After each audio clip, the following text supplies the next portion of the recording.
trained. EasyJust podcast. Take one. Just some bum. Okay, you carry on talking real quick because I actually have to brush my hair.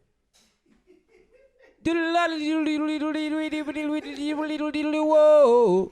Yeah, I am here. No, Whoa. I need to brush my hair because my hair looks freaking manky as fuck. And yes, I'm doing the black guy I know, thing right? where I'm using Yazi, when just a people have brush. hair like yours, right? Mhm. And then they start brushing it and start commenting on the hair. How must people like me feel? I don't know because when you got George Bush up on your head, man. So why are you not being considerate? You're out here brushing your hair. What about us that can't brush our hair? Aye, problem yakho le ndingena indawo mina. Ndingenaphi actually? Cela ukubuza. Man, tell us. Inwele esifana nawe ngcinde uzicindezela kanjani? Yeah, man, I think that my levels are a little bit too high because I tend to amplify my voice a little bit. Anyway, yeah. We are back at it again. EasyJust podcast. Welcome to episode 4. Episode 4, which is the last episode of the year. Episode 4, Attack of the Clones. Yeah. No, man. Episode 2 was Attack of the Clones. Okay. Yes. Episode 4, Attack the Attack of the Clones on the clones who attacked Attack of in the episode Clones 2. 2.0. Last one of the year, man. Cheers. We're having some wine. Yes. I'm having cherry juice. Yeah, I'm having grape juice, which is also called wine, if you think about it. Last podcast of the year, man. We didn't drop episode 4 at the time we were supposed to drop because of some technical difficulties. Mainly me. We have lives. Yeah, for getting equipment and all of that, and then life happening. But we got to bond, man, and we got to talk, and we got to know each other a little bit better over that weekend, which was Rest great. assured that episode 3 was an amazing podcast episode. Episode 4, it just wasn't recorded. Yeah. Now it's being recorded. Yeah. And now we are heading straight into festive, Baba. We are there. We are there, straight to second wave, Baba. we are entering Siyabangena, second wave, December, Corona, Sfuba, Yay. Swasit. Remember when this whole thing started, though, people were dancing on some Corona. Yeah. Yeah, it's true. Now It's people true. are staying at home like Corona. Are they though? I think this is probably going to be the most interesting festive season ever of my entire life. Ever. And the Eastern Cape is excluded. Oh, first of all, today I was in a meeting with somebody from Cape Town who said, Eastern Cape, COVID, Nyovid. I was like, don't you Nyovid the Eastern Cape, wena? The hotspot, Nancy, Cape Town, hotspot, yonakala. Batekuni, bayo. Entlek ningcila kakhulu pa Eastern Cape. There's no decorum in Eastern Cape. They're like, guys. And since you are going straight to the second wave, basically. You are going to a further lockdown since you're bouncing. Actually, I'll be driving around PE, so I won't be going inside. And instead, there's too few people, man. There's too few people to get COVID. Yo, can we say, where do you stay in a stutter rhyme? Yo, it sounds like everybody has a stutter there. That's like, was that moment? No? Okay. I'm making the face you make when I start speaking Sotho, basically. But still, though, stutter rhyme. Yeah, Stutter but rhyme. you gotta I didn't know better. that a town like that existed until you came about. It's because you don't travel. Because nobody gives a shit. Nobody even knows where the fuck it is. People know where the fuck it is. No, nobody knows.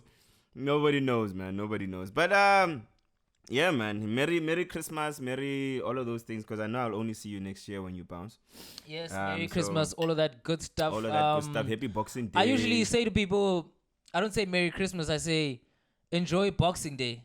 Mm-hmm. So make it past Christmas. Don't get too drunk. And the only way to enjoy your Boxing Day is to not go too hard on Christmas Day. That is true. But also, nobody's going to do that. People are going to do that. Nobody's going to not go hard on Christmas Day. I know I'm not going to go hard because I'm going to basically be chilling at home. Like right here. So what do you usually do on Christmas Day? Like, tell me about your past 5 Christmases. Man, they're all basically the same. If I'm not at home with family, we always have like a family lunch type vibes where my cousins will come through. It's mainly from my mother's side. They will come through either to my house or we'll decide whose house we're going to.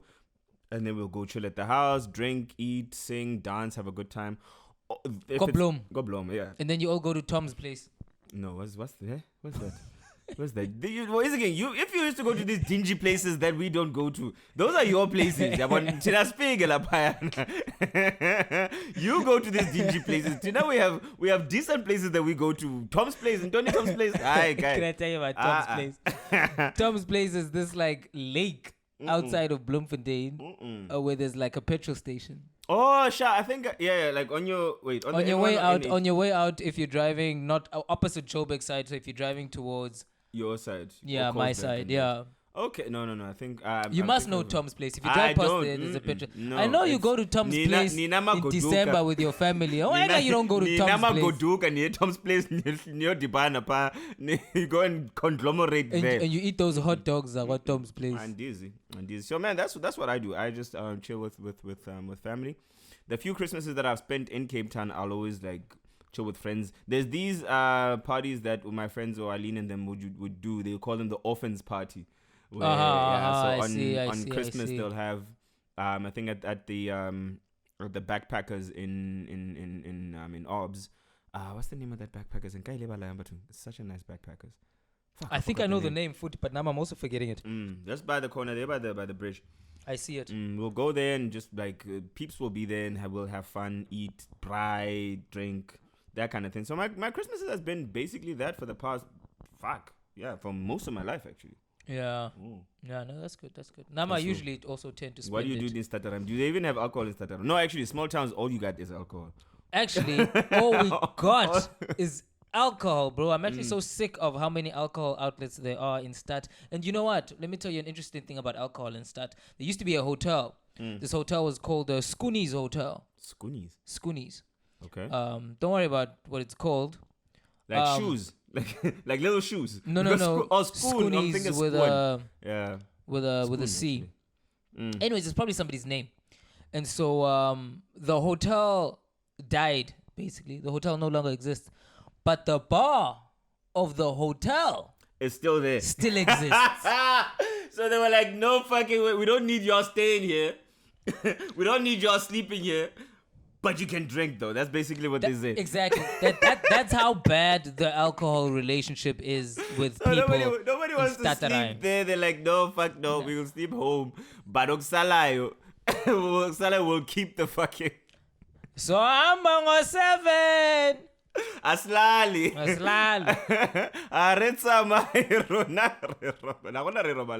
The hotel died. But the bar is still open. Jesus Christ. It's bad. Yeah, but I mean, usually we'll go to my grandmother's house in Queenstown.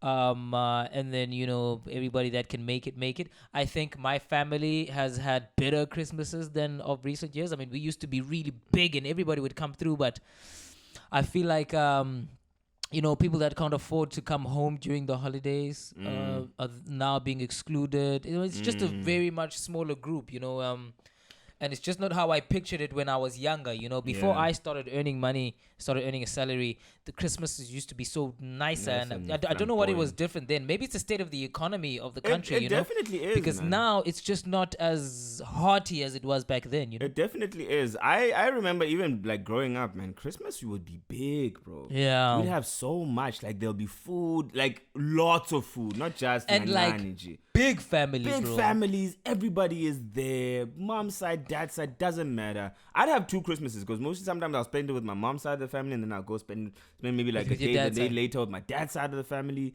It's just like it was big. Now it's just like these small things, and it's gotten smaller and smaller over the years. When I was saying that, I was wondering what your impression of that would be, and I was wondering if it was just something that was happening in my family. It's very interesting to hear that now it's been happening. You've been noticing that with your family. Yeah, dude. I can't even remember the last time we had choice assorted. You know, like that's how. Y'all like, need to that's step how your game small up. it has Y'all been. need to step your I game up. can't even remember when was the last time we had each choice assorted. Even that has been reduced to homemade cookies. You know, those Christmas homemade cookies. But you know what? Maybe you're right, because now when I come home, I find myself having to buy choice assorted because nobody really found it important anymore. No doubt. Let's pause here for a second because I don't want us to cut real quick. We're going to come back immediately after this. Carry on talking a little bit more about Christmas and, our experiences with it and everything else while we're still carrying on right here on the Easy Just podcast with myself, Obakeng Moroe and Kwanda Reminisce. Right, back at it again. I say this all the time for all the segments and it's becoming a thing. Like I say back at it again so many times throughout the podcast. Back again for the very fourth time. Don't worry if I write checks. I write rhymes. That's what's up. So that's why I do a podcast with him. That's why I do it with him. Because we know this shit, this hip hop shit. We were saying, man. Just like to close off this whole this interesting Christmas story that we're talking about regarding how the experiences have actually changed like year on year, and it's gotten different, and it's like the scale of everything has really like minimized. So you were telling me like it's reflective of the economy maybe. I actually thought it was more of a thing for my family in particular, because Christmases actually almost make me sad in my family, man, because we used to have these boisterous, big things, and a whole lot of family coming together, and that doesn't happen anymore. Yeah. So it's fewer people now, and even when it does happen, it's just a shadow of what it used to be. And so that makes me sad, because whenever I go to our Christmas gatherings now, I remember how awesome they were. But I mean, there is a happy part in that, we've still come together. The family aspect is still there. Yeah, the family sort of but community is still there. The people that used to be there, I miss them. I miss their presence in that. Or maybe it's just a matter of, as adults, we miss a lot of our younger memories. It might also be some of that. There's also, because there's a lot of that we carry, man. I remember I don't want to say they are my adopted family, because they are as much family as my blood family, but they stay like the main house of that family. They stay like back opposite of my house. So basically the relationship first explain all of that, because you haven't So let me put it in perspective. So when I was young, because of like the situation at the time, and my mom needed somebody to take care of me when I was a kid, there was this family that moved in like a few years after my mom and them had moved into Bloemfontein, where I grew up, and I stayed with the family like in like back opposite of my house. Right? Okay. So they used to take care of me. Your neighbors behind you. Yeah. So the grandmother used to take care of me, and because your mom would have to go to work. My mom would have to go to work. My dad would have to go to work, and that time there was nobody to take care of me, so she would take care of me, and I became part of the family. So our families sort of like became intertwined. Like till today, we're still very inseparable as family. Like we are so family, it's not even funny. Did you guys adopt any of their kids? No. They're separate. We're separate families, but we're just like very tight as. Just saying, favor for a favor. So I used to stay there. So so now very, very important people in my life. Now every Christmas I remember they'd have a ritual where they'd slaughter. You know what I mean? Like a sheep in your language. What's a sheep in your language? Ikuku. What's like? You think I'm dumb, ne? You think I'm stupid, man. I almost said imbuzi, but is it imbuzi? Is it imbuzi? No, but you know what? I'm gonna let you in on something. It's ikusha. Ikusha. Oh, okay. But can I tell you something interesting though?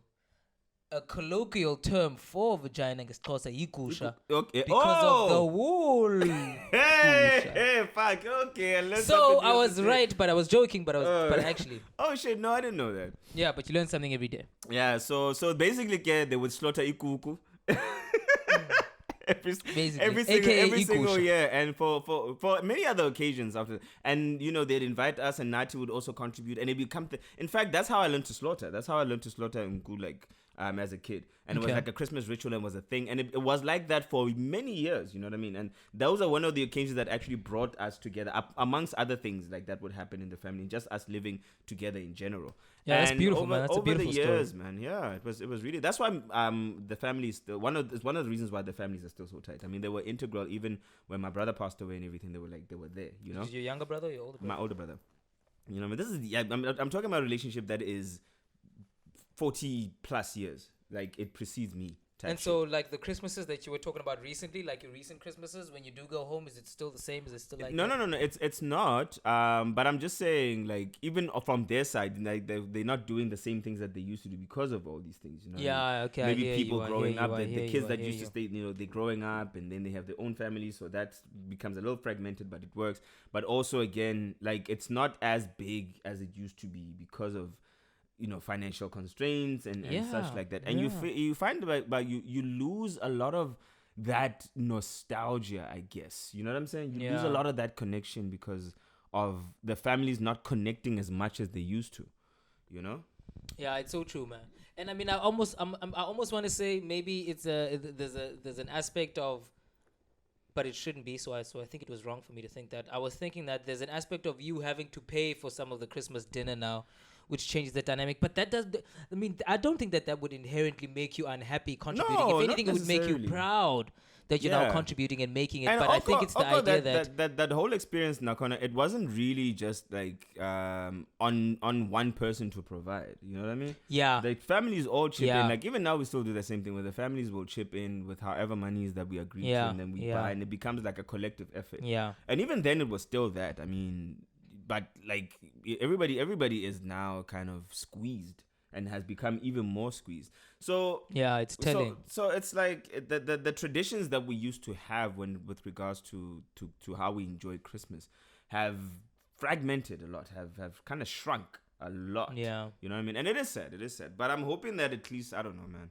It I don't know, either grows, changes for the better, or something new comes up. I don't know, bro. I don't know if I'll feel better about Christmas for a couple years to come, and I just don't see how we can reignite the feelings of before, because so much was so different, you know. I just don't know. I'm not being a pessimist and I'm not being a Grinch. Look, I think from here on out, because life has changed significantly, it's going to be different. You know what I mean? It's going, because more, like, I don't know if you've noticed, man, people have sort of broken into like little enclaves of just, they decided to stay in the corner. We don't have that whole culture of having all the family together. Now it's just like immediate family. It's just fragmented. True. Most people are just staying like, I'll just be with my immediate family. Maybe because of either expenses or just family drama or whatever, you know what I mean? Like there's always other things over and above expenses that will fragment people. So people are just decided to just like stay in their little enclaves and just like, and it fragments that community that we used to have as black people, as black families, where we even know our extended cousins and our extended families. Because now, like, I'm not gonna lie, man, like half of my family, some of there's family members that I like meet only, or that I only know, or rather that I'll get to see in those occasions. I'll know them for life. But now you don't know them, because some that you met in Graafrenet when you went to a funeral. Exactly. Most of those people I didn't know at all my whole life. I only got to meet them now. So I think that it has become very fragmented, and because we are such a But you know, when you have a dad like mine, you stay meeting people. Where? What you trying to say? I like for the rest of my Daddy life. was a hoe. Papa was a. What you talking about? My nigga was a Rolling Stone. Oh, Papa was a Rolling Stone. Papa. Let me tell you what a G my pops was, man. My pops. I have a sister, a half sister, whom I share my father with, who is 2 months older than me. Word. Damn. One day you'll meet her. So we like twins, but not quite. Your daddy was putting down the deep. You know those Both guys. sides. You know those guys in university. They have a girlfriend, but at home they also have a girlfriend. Oh yeah. So my dad was like that. He was popping at university, and that was my mom. But back home, he was also doing something with my sister's mom. Oh shucks. Yeah. I also have a half sister, but she passed away. I never told you this. Hardy Most boy. people don't know this, but I actually also have a blood half sister that my dad had before. Oh, so my dad wasn't the only Rolling Stone. My dad was also a Rolling Stone, man. She passed away.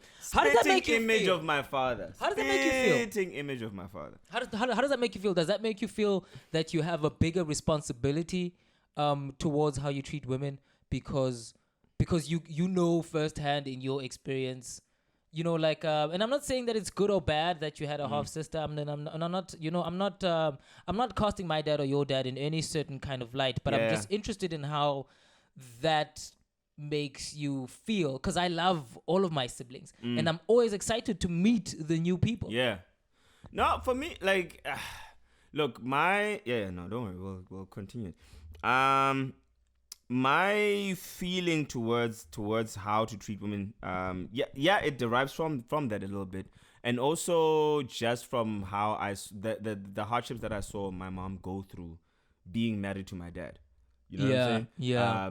The things that she'd had to endure having been married to my dad, because he was not a model father. I'm not even gonna lie about that. Yeah. You know, so I looked at that situation and I was like, I never want to see any woman that is in my presence, at least that whose life that I can affect, be treated that way. Or you know what I mean? So that kind of wrote the narrative of how I treat women, because I saw what the inverse of that looks like, and it's not pretty. And also it stays with you. These experiences that women go through, they stay with you, man. It's that stuff is trauma. You know what I mean? So I just decided that I don't want to be the culprit in that regard, to treat women like that. It's interesting seeing that other side. I mean, I never got to see any other kind of side. So my mom and dad, when they made me, they quickly split afterwards. Mm-hmm. And so, and my dad's side of the family didn't really accept me as existing. Right. I gather it's because my dad had come through 2 months earlier and was like, yo! By the way, so when he came back 2 months later, I was like, hey, I forgot to tell you. I forgot to tell you, actually. Yeah, there's a... Yeah. They're not quite twins. Yeah, but they're not twins, but they're almost. You see like what I mean? Amber twins. And so then I then you know when you say that you had to have a family take care of you because your mom had to go work.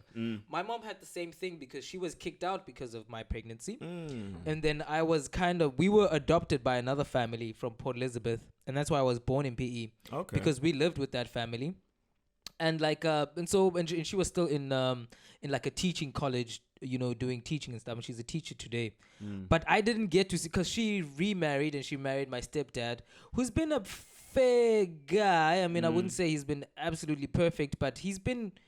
I'd give him a pass. You know, if I'd have to rate him, I'd give him a pass. I think being a stepdad is probably a little bit more difficult than being a dad. It is. Like a biological dad.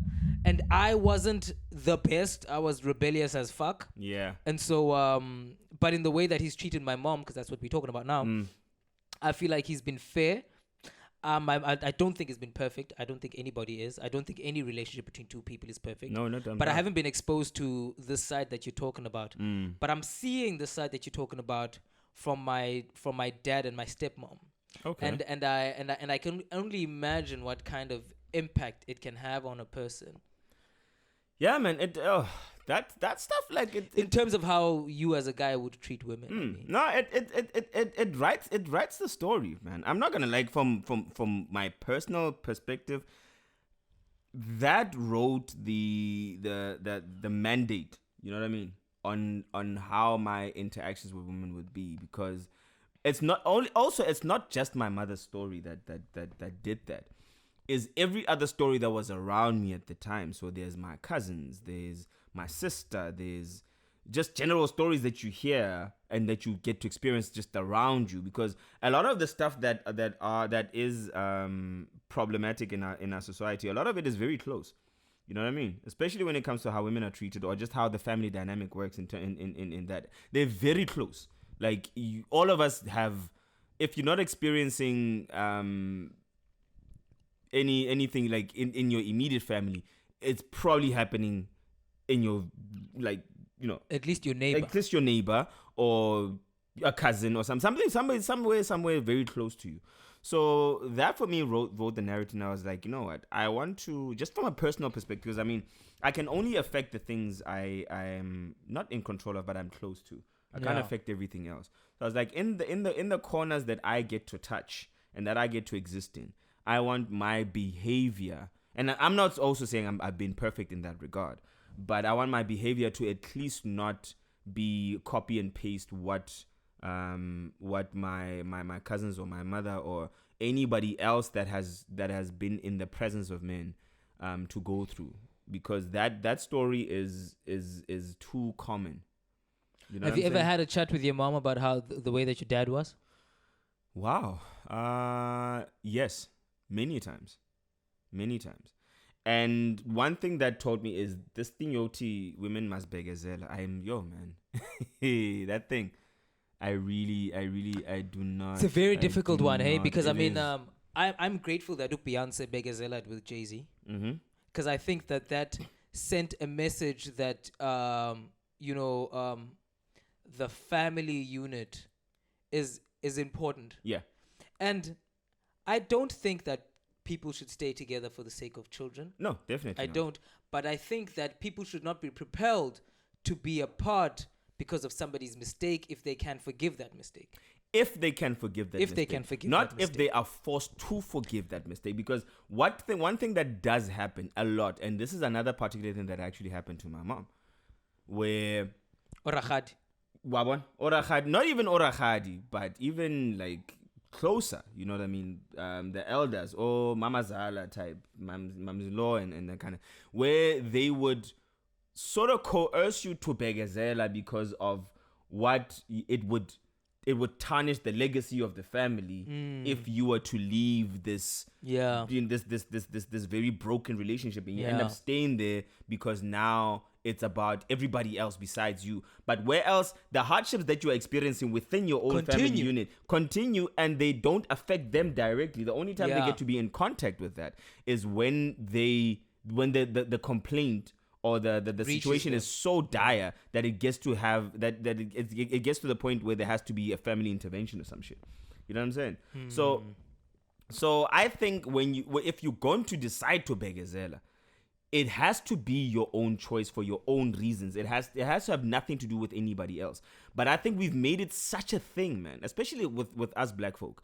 And I can only speak from maybe the black experience because that's the only life I've lived. Lobola has a part to play in that too. There's also that. But it's become such a I don't know, man, such a thing with us, with Abantu Bazotini syndrome, this fucking thing that we have, you know what I mean? Where it is now so entrenched in our culture, where people begazela even when they don't need to. You know what I mean? But I think everybody begazelas, No, we do. Yeah. I'm not saying, and I'm not advocating for begazela in any way or form. But I'm just thinking, because there's this whole narrative that one has to get married and form a family. I think there's a strong narrative that must persevere no matter what is happening between, the two leaders in the family, the mom and the dad. That by all means, that must be kept intact. Even if the dad is being abusive, the mom should somehow find a way for the sake of the kids. I don't think that's correct, but I do think that if the mom, feels like they can fix things, I encourage that too. I'm being very careful when I say that, because I feel like Beyonce made the right decision in staying with Jay-Z. Right. For me, but I think that for her, it is especially a good decision because so many people rely on that. Yeah, that is true. But I mean, we don't know their business, and I think with all the millions and everything that they've garnered, it's very possible for them to still keep quote unquote a business relationship if their personal relationship has fragmented, I think, because of the people that they are. But wow, I never thought, maybe I'm being naive, but I never thought they might be keeping it together for the sake of business. I think partly they do. But I'm not. I honestly because that much money also comes with ego is why I didn't. And they came together, and the minute those two came, I mean, look, they were superstars they didn't in need their each own other. right. They didn't need Beyonce each other, did not need Jay-Z. Jay-Z did not need Beyonce. But the minute they came together, they became a fucking powerful force. But I feel like they did need each other. You know why? It's like the one person sees the other person and he's like, you know what? Ain't nobody seeing you. The other one is like, you know what? Ain't nobody seeing you. It's clear that we should be together. True that. Everybody saw Beyonce. Nobody saw Jay-Z. But still, he got her. Nah. Who's hotter than Jay? I don't know, bro. A lot. Even you're hotter than Jay. And I just said that on camera. No. I mean, in terms of money. No. Here's what I think. There's definitely a business relationship there. Them as the Carters obviously made fucking money from being the Carters. Let's not Yeah. the bush, No, I agree. right? I agree. So there's that. But then there's also a genuine family unit love. There's kids involved. There's actual family involved. They have real family issues. You know what I'm saying? And if BA decided to keep it together because of that family, that is to be commended. Yeah. That is to be commended for her doing that, because she doesn't need him per se. And also, we don't know how far entrenched he is into her business with her being Beyonce and all that. You know what I mean? Oh yeah. We don't really know she's how signed far. to Tidal. There we go. Exclusively to Tidal. So if you're going to my like with regard to all of that, if you're going, I want to say she carries Tidal actually. I don't know, man. Tidal is for me. Tidal is nowhere in terms of streaming service. Yeah, compared to the other guys. But you can't get Jay-Z anywhere else. You can't get Beyonce anywhere else. Well, now you can. They kind of have. The war ended with Apple. It's fragmented. Lemonade at some point. Lemonade is actually my favorite Beyonce album. Yes, I do have a favorite Beyonce album. I can see from Lemonade. the T-shirt, go to Lemonade is your favorite Beyonce album. So, yeah, Lemonade you could only find it on Tidal at some point, but now you can. It's on iTunes. So it's a very tough battle that they're fighting, and yeah, they're fighting a monster, which is Apple. But what I was going to say is that if you're going to forgive and if you're going to begezel, you must make sure that it is for the reasons that you want and that you are comfortable with, and you want to do that, and you want to give your family a try, not because of some other people around you. Yeah, not because of Rakhadi. Not because of Rakhadi, not because of Rangwani, not because of Makulu, not because of anybody. And even when you do, the behavior has to change. Because if you are forgiving somebody whose behavior is not changing, then there is no point in begazellery. Yeah. To this day, I believe that, and this is probably something that I should not say online, but I believe that had my mom not begazeled, she would have probably had a better life. Post that. She would have left. And I mean, she had a great life. You know what I mean? She still has a great life.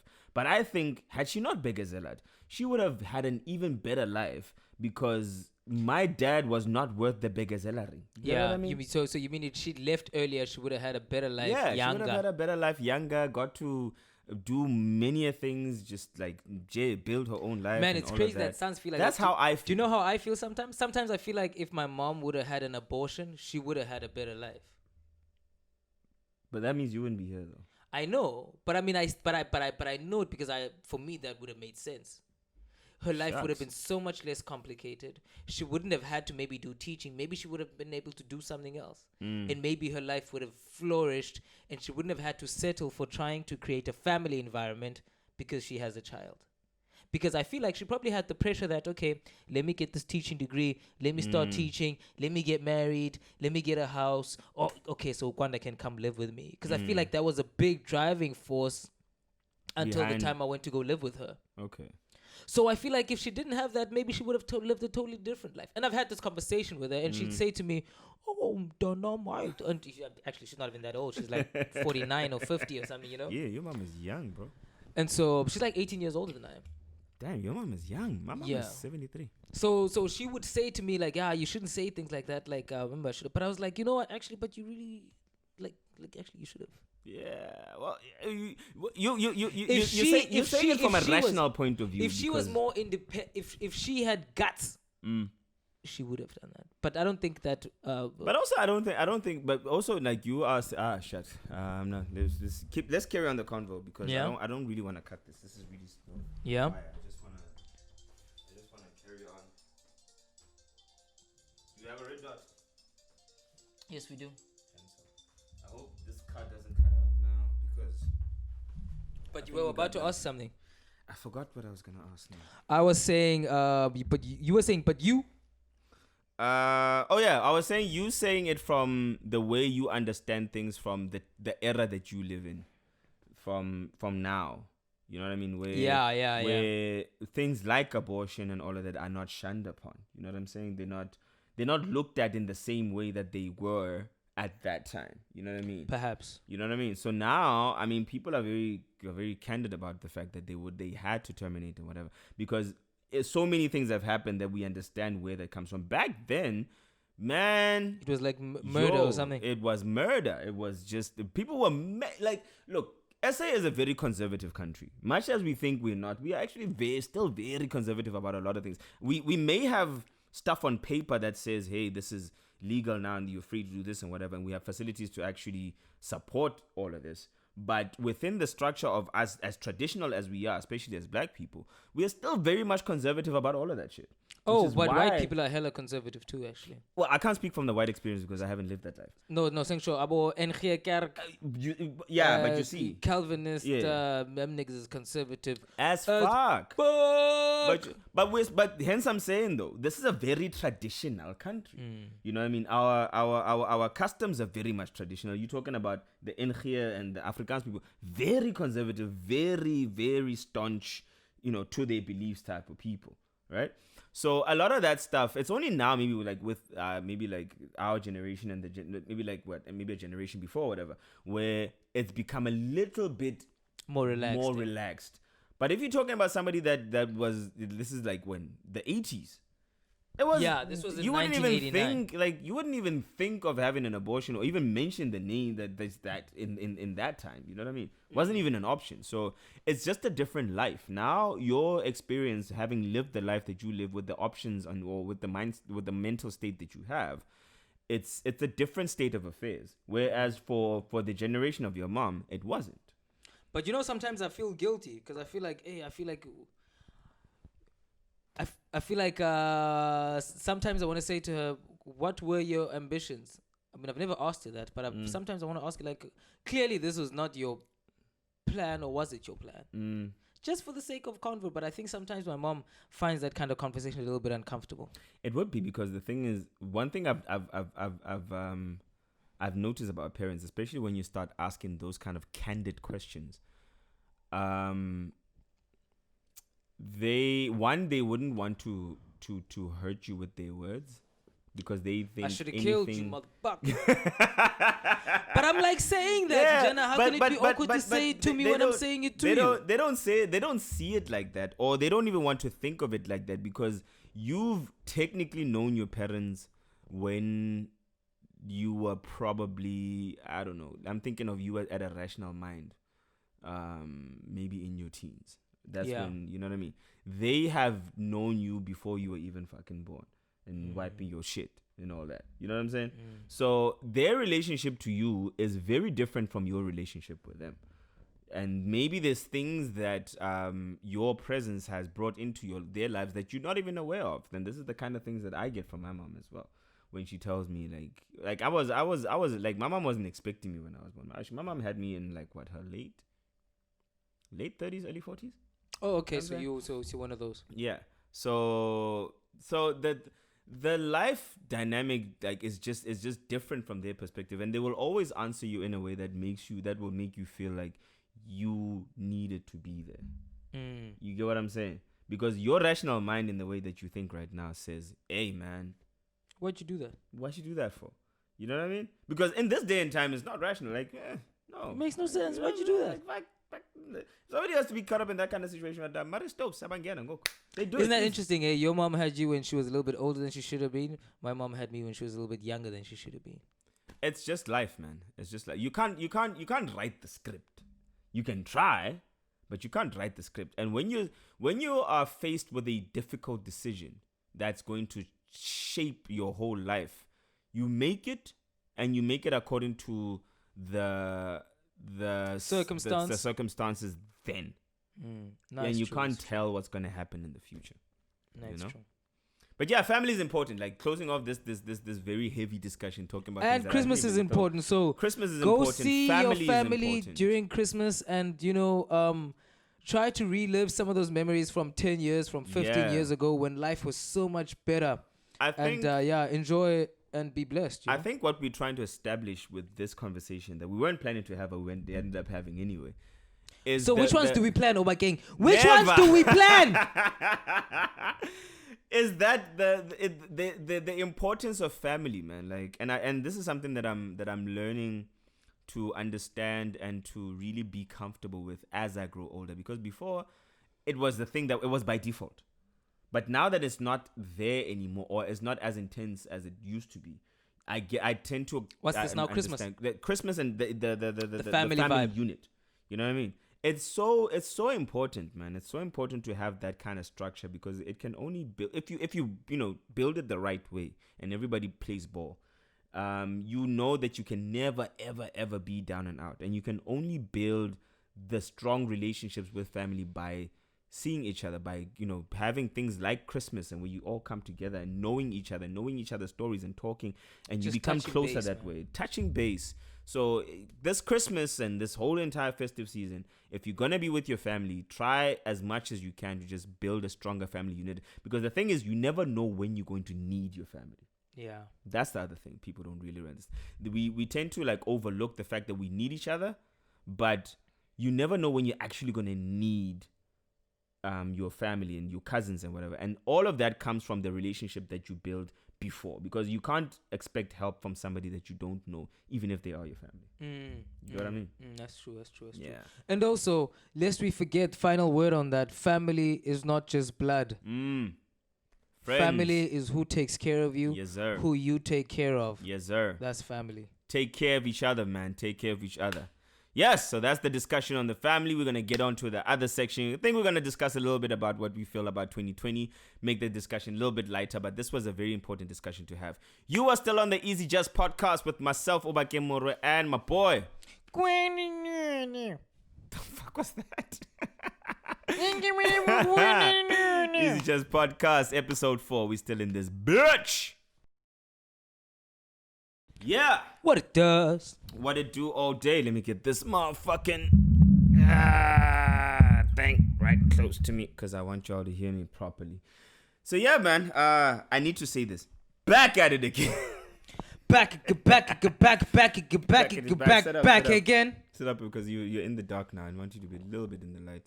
So we can see your man, goddamn so face. relaxed. I know, but we are professionals, Kwanda. No, you're not. Don't forget. No, you're not. Still the Just podcast with myself, Obakeng Moroe, and Kwanda Daughter right here on YouTube. Subscribe, like, on comment, share, tell the people about it. On YouTube. Cause dementia must know. People on must, YouTube. People must know. People must know. On YouTube. So let's reflect, man. Let's reflect a little on YouTube. A little on this. I don't even know if I should call 2020 a year on this movie that we've lived as 2020. Yeah, and it's been hectic, but we're all smarter now. We all know a lot more about diseases. Yep. People even know what the Richter scale is. Because of the earthquake. You know what I love the most? I love that our English vocabulary just increased, man. Did you hear the words that we started using? Yeah? About Richter. Hey. No, or social distancing, Baba. Aha. Yeah? Or quarantine. Epidemiology. Yay. Or self-isolation. Self-isolation. Did I say quarantine? Yeah? Hey, Herd immunity. Quarantine. Herd immunity. Hey, Herd immunity. That's what I have. You have herd immunity. I have herd immunity. Okay, that shit is funny. But yo, man, our Vaccine. vocabulary was immaculate. It was immaculate this year, guys. Shout out to the coronavirus for improving our grammar, guys. Man, shout out to the coronavirus for expediting, the way in which the government operates, and just bringing a lot of things to light because it was a crisis. So shout out to COVID for that. Shout out to COVID for forcing the government to work. Yeah, in some cases. Did they though? I don't know. Yeah, in some cases. Shout out to COVID for showing that South Africans care about each other, and that when people don't have food to eat, people will make means to provide food parcels for other people. Did we though? In different places. No, I'm not talking about officials. I'm talking about actual people who started food kitchens. People that went around just asking people for food to gather it up to give it to people they knew didn't have food. I think if anything, it taught us that we really are, like a nation with a very... What the fuck? Jesus, man. We're going to have to start this conversation over because it says card full. You know why? Wow, already? Because, I didn't format the card. Oh, you just copied the stuff over. I just copied the shit. Oh, shit. We're going to continue this. Fuck. This is the part where I'm most probably going to have to put a fucking picture over this shit. God damn it. Technical shit. We'll come back immediately after this. You're still on the EasyJust podcast with Obakeng Moroe and Kwanda Reminisce. Fuck. So yes, we're back at it. Sorry about the little mishap there.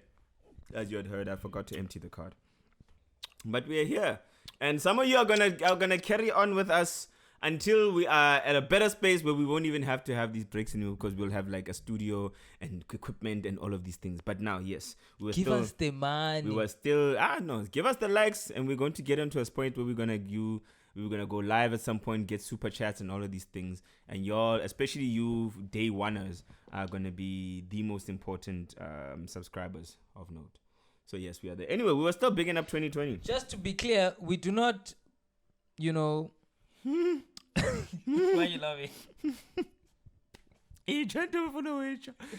No, I leave it. No, we do not want to what? No, I was going to say, we don't want to say that some likes are more important than other likes. Everybody's likes are important, whether you are a day one or a day to day. If you are a day to day, your like is as important as a day one. Yes.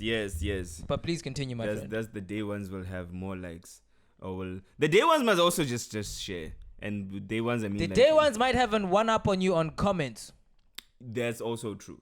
But that's about it. We were saying the things that COVID did. Shout out to COVID. Okay. We said the grammar. Shout out to COVID made for us the smarter. Grammar. It made us smarter.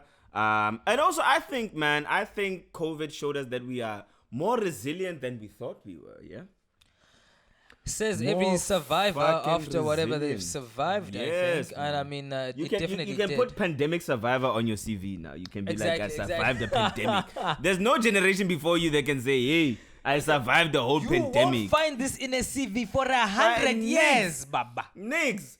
Like, even our generation before us, like, our parents would be like, yeah, we went through apartheid. Like, yeah, but you You know through a what? pandemic, But I mean, though.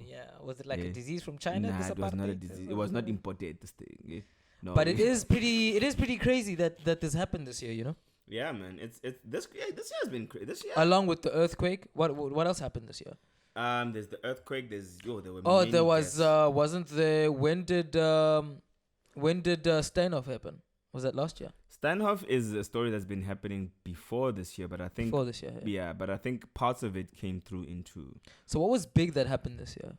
the biggest. Oh, thing do you know is what I think the COVID, other man. big change that is happening this year, at least in terms of momentum? Pastas are being looked at. People aren't just looking at them blindly to be good people anymore. People are being more cautious. I think pastas were here's the thing. And when we say pasta, we don't mean Italian cuisine. We are talking specifically about the men that are coming and they are talking to our brothers and sisters inside the churches. You know what I'm thinking? I'm thinking that like especially like people like your prophets like Obushiri and them, right? where they would always promise about at the time of trial and tribulation and sickness and whatnot, we will save you type things. And then they were dealt with an actual pandemic. Not one that is like fictional or that is imaginative or whatever, that that they can refer to happened all those years ago in the Bible. They were dealt with an actual pandemic, and most of them just went like, Asa. Asa. They just went like, COVID. Asa. Hi. Okay. We were actually only just talking about this shit, and it actually now happened. And Asa. Yeah.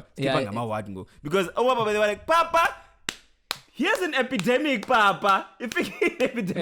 What are we going to do, Papa? Papa was like, this is the test you're talking about in that sermon, Papa. Don't you remember that sermon, Papa? Don't you remember? And Papa was like, I think I'm going to go to my lab. Papa fucked right off. Papa was don't like, you think, but don't you think you could do that, though? If you were unemployed? Like as a comedian and somebody that has stage presence and actually knows how to, I don't want to say command a crowd, but maybe I should say that because that's the truth. We can get on stage and command a crowd to act or feel a certain kind of way. And I'm not saying we wouldn't need practice. We would need practice, but I think we could totally pull off exactly what those guys do. Have you ever considered it? And if your back was against the wall financially, would you do it? Look, I think the playing field is different because as comedians, we're not telling people what to do. But that's exactly what they're... No, but you are. You're telling people how to think. You're suggesting. You're suggesting. You're not instructing. He's suggesting. He's not instructing. Nah, man. No. I'll tell you why he's suggesting and not instructing. Because he has to give a general message to a room full of people. Yeah, so it cannot be a concise instruction. It has to be a general suggestion. But still, in that same suggestion, or he's still telling them what to do and how to think. Like, and this is not jokes, by the way, because what we tell jokes. So none of this is supposed to be. All of this has to be taken in jest. What we do has to be taken in jest, and we accept it as such, right? I disagree. I'll tell you why. Okay. We don't just tell jokes. We tell stories that are funny. True. We tell stories that emanate from our lived experience. Yes. That are funny, and the reason why they work is because we make them funny. True. That is very Pastors true. do that all the time. But we're not instructing people what to do in their personal lives. That's what I'm saying. You must listen to Bushiri. He's not doing that either. Aye, Bushiri. I'm telling you. Go on YouTube, watch. I don't know whether it was Cutting Edge or Kanye. It was what's the other one that isn't Cutting Edge but is like similar? Carte Blanche or something. I don't know. It was something like that. But it was basically, it's called Papa I Receive. It's on YouTube. Okay. Go watch it. Go listen to the excerpts of that guy talking. He is just being charismatic. He's not making particular sense. He's referring to some things. There's one part where he says, what did he say now, Obakeng? Yeah, it was so ridiculous. I laughed so hard because I was thinking about like, you. When you see the problems, you can just chup. Oh, you know what he said? He said, so they sell this anointment oil. It's olive oil with like a scented thing poured into it. Olive oil with brute, basically. They sell this anointed oil. So now he's marketing this anointing oil in the front. Yeah. It's like, you take this anointing oil and you pour it on your head. And when you pour this anointing oil on your head, he can see you. He has the power. He sees you and he takes everything. He divides you. He subtracts you. He adds you. And then he finds, he finds the yoke. I said he finds the what? He finds the yoke. He finds the yoke. And then he takes the yoke. I was like, what's this Did you know you had yoke, my nigga? I did not know it.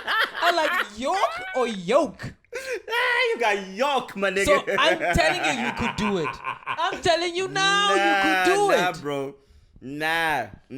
Help people find the yoke. It's a very we give different yoke, and our yoke is the joke. The joke. The joke is our yoke. I'm here to tell some jokes. No fucking way, bro.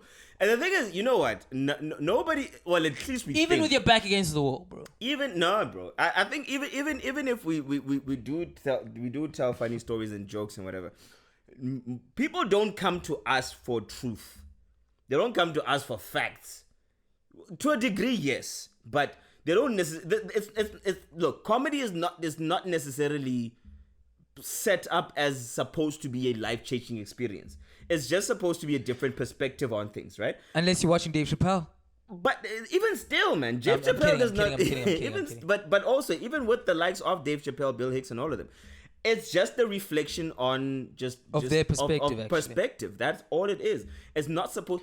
But so is reading from the Bible. Yeah, but what people take from the Bible and going to they go to the church and everything to get his interpretation. Different reasons. To get his interpretation of the Bible. Yes, but they take that shit as truth. You don't know who's taking your comedy as truth and who's not. They take it as experience, but it's not. When you go on stage, you give a disclaimer. All these things you're saying. No, but they know it's jokes. You don't, hey, because you want a good set, don't you, nigga? Don't you? Yeah, of course I don't give a fucking disclaimer, but still, I'm not expecting. I'm a fucking comic. I'm not expecting people to. I'm here to tell stories to make you laugh and to fuck around, but also to tell my truth. Whatever the fuck that means. But with religion, man, it's completely because this is shit that people take seriously within their own fucking personal lives. You know what I'm saying? They don't buy tickets, they give fucking tithes. There's a difference in that sense. Yeah, we need to get on that tithe shit because this ticket ticket shit isn't working. This ticket shit is the tithe for your comedy. As a comedian, we need what? We need 5% of your salary because we can't. But you know what? But I think we're really onto something because Chris Rock says that he learned stand-up comedy particularly from watching his grandfather who was a pastor, and he says he learned how to construct a set. He learned how to how to build up. He learned how to deliver a punchline. He learned how to augment the crowd's feelings to enhance his set, and pastors do that. Yeah, I can safely say I learned a bit of my presence. I learned a bit of my stage presence through the pastors as well. And also I have a cousin of mine who's actually I have like 3 pastors in my family. So yeah, a lot of that I would craft through seeing what I saw at church and then through obviously hip hop and all that. So to a degree, yes, I agree with you on that front. But still though, we're not selling supposed to be truth. We're selling stories and jokes and to hopefully make you laugh. These motherfuckers wants to change people. They affect what people actually do. I feel like, if you'd go to Bushiri right now and you'd be saying all of these things, and let's say his congregants are really angry, Ngogo, and he's in court and they toying outside, he could make exactly the same argument that you're making now, and it would be valid. Because it is his perspective of the Bible that everybody else seems to be attracted to, that he then delivers to people that are asking for it. I agree. And I'm not saying he's at fault to a degree. To a degree, he's at fault. But the people that follow him are also at fault because they've taken what he's saying as truth. But because people follow religion, they don't follow... People who are staunch religious people, they don't follow... They follow that stuff as gospel, as truth, as what they need to do in their actual real lives when they are away from that. Because you don't know how somebody acts when they leave a comedy set. But sure enough, when somebody leaves church, a lot of people leave with the ideals that church teaches and implements that in their personal lives, yes? They do. A lot of that happens, man. This is why we have Christian life. Do Kendrick pull off at churches with Pirelli skirting? Keep going. So I don't know. I don't know how true that is. I really think it is. I think we would like it to be that way. Yeah, but look, man. If it wasn't that way, here's my thing. If it wasn't in that way, in terms of Bushiri's defense, I feel like it's not very different from what we're doing. We're all orators. All of us are griots in a way. Yeah. We are all people that... Griot. The T is silent. Really? Yes. You see what my problem is with that, né? Is that Africans don't have silent alphabets. But anyway, yes, continue. Let's knife. Okay. It's like a knife. Yeah, that's a story for another day. Continue. And so, because we're all orators and we're all griots, that tells me, Ndobana, we all bear at a certain level, the same responsibility, because we're all doing the same thing. And that's why I'm saying I'm not defending Pastor Bushiri in any way, but I can see you and me even doing that. If our back was absolutely against the wall, we would be doing that. Because you know why? Because you know why? I think the funniest pastors are the most...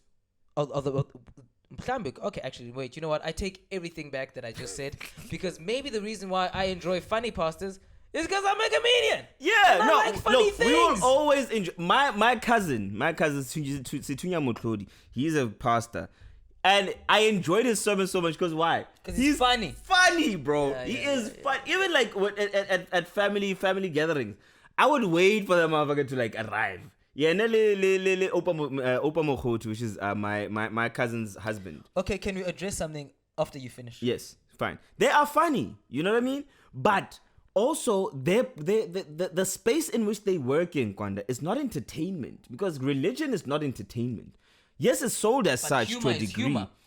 Yeah, but it's not seen in the humor same lands. I get you, but it's not sold in the same realm. You know what I mean? When you go to a comedy show, you're going to a theater, you're going to a bar, you're going to a restaurant or whatever. But when you're going to church, you're going to church, man. It's different. But you want entertainment at church? But it's not entertainment though. You're not going there for entertainment. It may be entertaining in a way. You going for the social capital of church? Yes. Very important. I think a lot of the times maybe might be the most important thing. Probably, yes. You're going for the social capital. I agree there. You're going for... you also have to enjoy the content, and so humor is a way that anybody makes any content enjoyable. Yes. Yeah, so I don't see how it's different from a comedy show. But it's not entirely humor. You know, comedy is perspective, but mostly entire. And there's the I think they're both churches, bro. But for different characters. The point of a comedy show is we're giving you a perspective, but also we just want to make you laugh, right? We're not trying to give you guidelines on how to fucking live your life, because if you had to live your life according to the guidelines of comedy, I don't know what your life would look like. But now, when you go to church, you're actually trying to get guidelines of your actual fucking life. And not all pastors that come there are fucking funny. We will enjoy the funny ones because we are the people that we are. I guess it's because if I was a pastor, I wouldn't tell people how to live their lives. But then that's the problem. That's the issue, you see. Because what pastors are doing, or what church is doing, or what religion is doing in general, is actually telling you how to live your life. Comedy is not doing that. So in the end, you wouldn't do it, no matter how bad it was. Because I don't want to be responsible for that. That's your responsibility. You can't tell people how to live their lives. You can just show them a different perspective with your stories, but you can't tell them how to live their lives. But you won't be telling them how to live their lives. Look, you'll just be interpreting the Bible in your way for them. But still, it's the Bible, homie. People live by the Bible. Laws are written, based on the Bible. So it's a completely different ballgame. Humor is an aspect of it, yes, but it's a completely different fucking ballgame. And people take that shit very seriously. You know what I'm saying? Let me tell you now, if I knew the Bible off by heart, I'd be preaching every day on stage doing comedy. My comedy would be Christian comedy. If I knew the Bible, my comedy would be Christian comedy. You wouldn't do Mandela as Komol. I would. I'd fit it in somewhere. I'm sure there's a Bible story about some guy.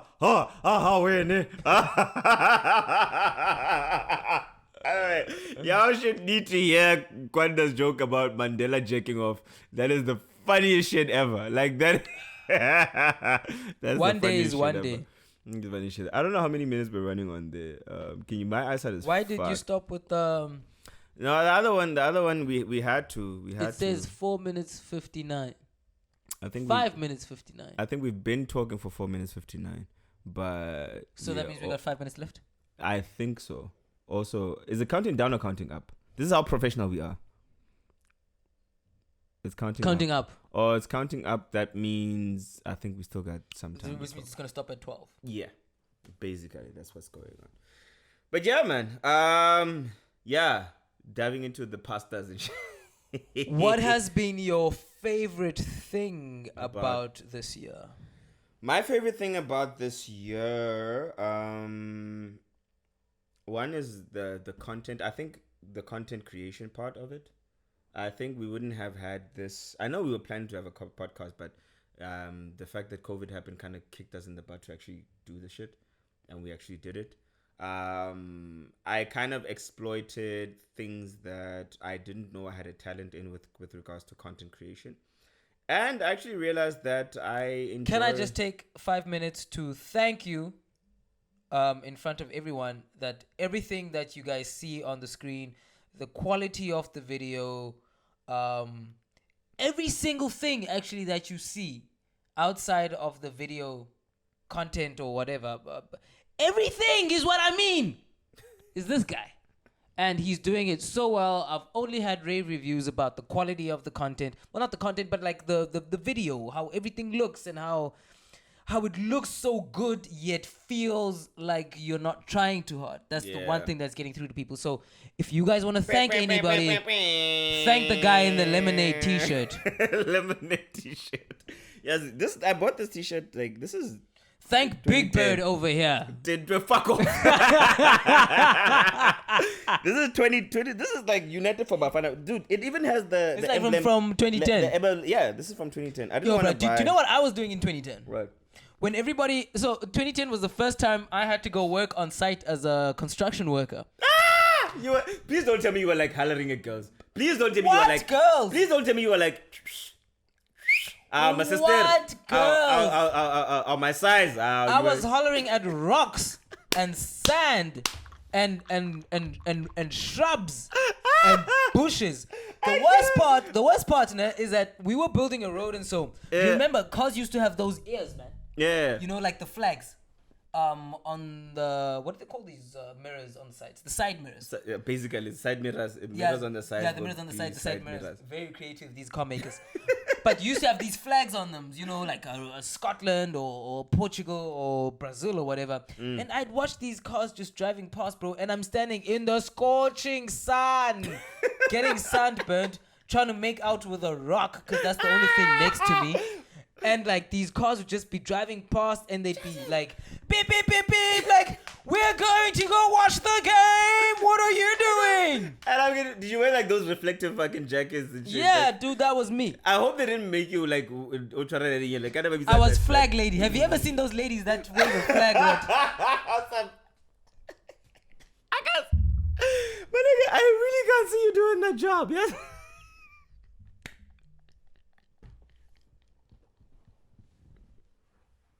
You know what? Even if you're a guy on site, they call you a flag lady. This is for flag lady, Bob. Flag lady. He's on flag up. He's on flag up. Yeah, the red flag. That's what I was doing 2010. When you were buying t-shirts, that's what I was doing. Now. In the roads, it was on the N6, bro. I can't fuck. Did people even see you? Because you're tiny as fuck. Like, you're a small dude. And there you are with a fucking flag. They can see the flag. I think this flag lady is lazy. I think this podcast is going to be called Flag Lady.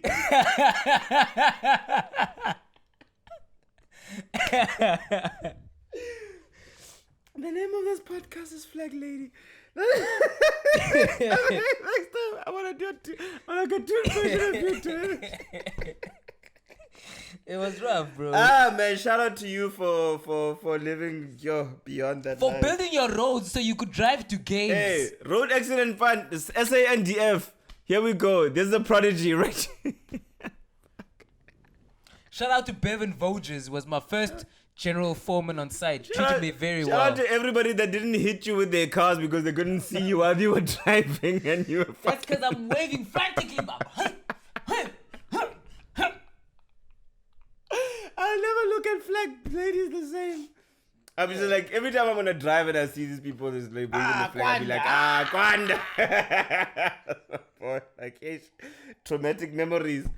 Shit, my nigga, you lived, eh? You live and you learn, bro. I've done a lot of things, bro. No, I was working at the bank at the time. I was fat as fuck, working in vehicle finance and hating the job, loving the people, hating the job. Why'd you hate it? It was just not my thing, man. Do you see me as a finance guy? Just. I don't, but I can see finance needing a creative guy. No. Unless you weren't creative back in the day. My day was grey as fuck. It was not fun. I know we're working with time there. Yeah, I think you should stop it. It's at like 11 minutes. Okay, now we should stop this segment. Yeah, but anyway, I was working at West Bank, loving the job. I mean, loving the people, hating the job. Dating my ex at the time, love her to bits still, and yeah, that's when I bought this. So this T-shirt. I just said that. You just said that. You just no, said she that. knows, man. She knows. Like, are no you bad gonna blood. edit it? Are you going to keep it in? Fuck no. Are we going to edit it? Nah, are we going to keep it in? I'm gonna keep it in. No, she knows. Like, there's no love lost. It's just like life happened. You know what I mean? No, it's true, man. It's true. I think and I think the whole idea that love is this I don't know how to say it, like especially as somebody that's gonna get married soon. I think I have loved many times. Yes. Now I have loved differently in the way that I've loved with more than just the emotion of love. Now that I'm getting married, I've loved with love, yes, but with security, with care, with fear. Yes. Of my partner. But also with conviction, I guess. Yes, and with conviction. And apart from not fear, I think respect for my partner. When I say fear, I meant fear of losing her, but I actually wanted to say respect for her. And I've got to commend you for that. So Before this thing cuts us out. And it cut at the very moment. Damn, that was good timing. EasyJust podcast, we're going to continue with whatever else that we're going to talk about. This is a fucking nice podcast. I'm enjoying this shit. Shit. You just mentioned that. Damn, motherfucker. That. I think that should be. Shit. That should be the soundtrack to 2020, bro. That should be the soundtrack to 2020 if you think about it, because everybody at March was just like, I like that. Shit. Damn, motherfucker. Shit. I like that. That should be. Why are you coughing so much? Why are you coughing so much? to me? That's a nice Why one. are you sneezing on me? Well done. Yeah, that is the soundtrack of 2020. Shit. Damn, motherfucker. Because all the business I liked it. Everybody. But you know what? I think shout out to the Godfather. Yeah, man. Not him too. No, not Speaker. Godfather now, God. Not to Speaker either. Yeah. Oh, but Speaker was the King Don Father. He's the King Don Father. The King Don Father. Yeah. Don't get it twisted. Mm-hmm. But I think, man, this year has been incredibly, like, I've made such good, the one thing, man, that it's just in my personal life, I've made some really good connections with people that I would have otherwise never made a good connection with had it not been for the pandemic. Really? Yeah. I've met really good people. I've had experiences, some that I did not want to have, but some that I did not know that I needed to have. I become part of shows, like the Joe Emilio show, who's actually a very big supporter of our channel. I mean, I was a big supporter of his and him of mine, but then since COVID, I got to be on his show, and I got to meet other comedians that we, doing other shows with, which would have never happened had it not been for this. This endeavor of yours and I started, and this kind of kicked us in the butt to actually get it going. And you know what? I mean, I don't know if it wasn't for COVID, would we be here? I don't know if we would be. I think we would have made something though. I mean, happen. we talked about it. Like, there's a lot of things that we talk about. Yeah. But we talked about this. We were thrust into a situation where we had to make it happen, and we actually did. You know what I mean? And I'm grateful for that, because now we have something to back it up. Because it's one thing to just talk about something. It's another to have product. Do you know why it actually happened? It happened because of City Radio. But also, there's another thing. City Radio came about because of COVID. Really? Sort of. You know, because they were. You sound like a guy who's been caught cheating. I'm not saying City Radio happened because COVID came. I got this opportunity during that time because they were looking to branch out, and then more people were obviously at home, and so it was a perfect opportunity for them to look, and I was in the thing on their radar, so which is fine, but like. I'm actually grateful for the connections that I've made. I've really met some awesome people online, which I've managed to even meet offline, like in real life. And then I made really meaningful connections with those people, which I think I wouldn't have had this pandemic not happened. You know, I'm grateful. That's the part I'm grateful for. And it showed me that there are many more opportunities that one can make happen without just following traditional methods of quote unquote making it or being successful, especially in this game and especially in this entertainment stand-up game. Like, you need to make sure that you exploit especially when you're serious about it, you have to exploit all the avenues that you have to be seen, recognized, you know, where you can participate. Can I pick your brain on that? Because that's where we sit on different chairs when it comes to that. Because I noticed that when you said that, you said when you're serious about it. Because I think from your perspective, I may look like I'm not serious about it. And I totally understand that. And that is because I'm a little bit divided in terms of my mind and what I'm always thinking about all the time. Right.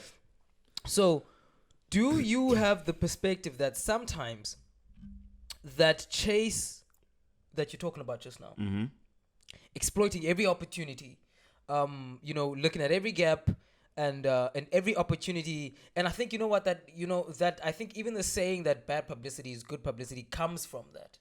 Comes from exploiting every opportunity to get your name out there, to get a buzz happening, just to have some sort of momentum, some movement, get the needle moving. Don't you think that sometimes it has the potential, maybe not with you because you're a seasoned artist, you know, it has the potential to deter the artist's vision for their art because what it is at the end, what the product that you want from that, exploiting every opportunity, what you want from that is recognition from, say, the masses or from the industry, right? You know, some sort of momentum in that regard. But don't you think that in a way clouds the end point in terms of developing your craftsmanship in whatever you're doing? Not necessarily, man. Not necessarily. Look, I think at the end of the day, it really goes into what you are good at and also the playing field of what comedy has become. What's going on? Something has changed now. We gotta pause this real quick because we're having a technical difficulty in terms of our audio, and we're gonna come back to this in a second. We are back in it. EasyJust podcast take. What the fuck ever. That's because we have to sync. Every time I have to do that because we have to sync. Until we get a camera crew and a clapper and all these nice things that all these other nice podcasts do. You are gonna have to endure all of this with us. Anyway, we were saying, we were talking about being a comedian and being serious about it. Well, we're talking about being any kind of artist, really. And the imperative of the artist to market themselves versus craftsmanship.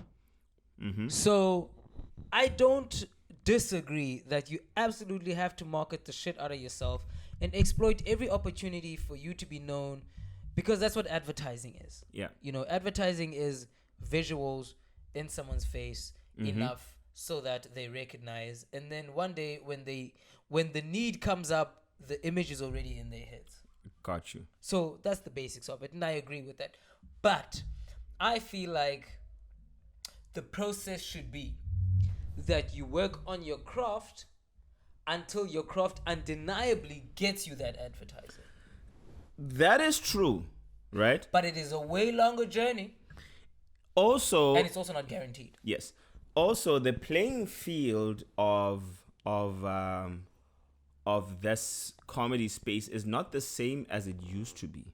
Remember, if you're talking craftsmanship, I'm not saying craftsmanship is not a factor now, because definitely still is. But now we don't have a space where, for example, you get booking agents or whatever, the sources that we need to get into the corporate fray of these things, so we can actually start making Fire and Ice. I don't know what his name is. Whatever the fuck is Samoka.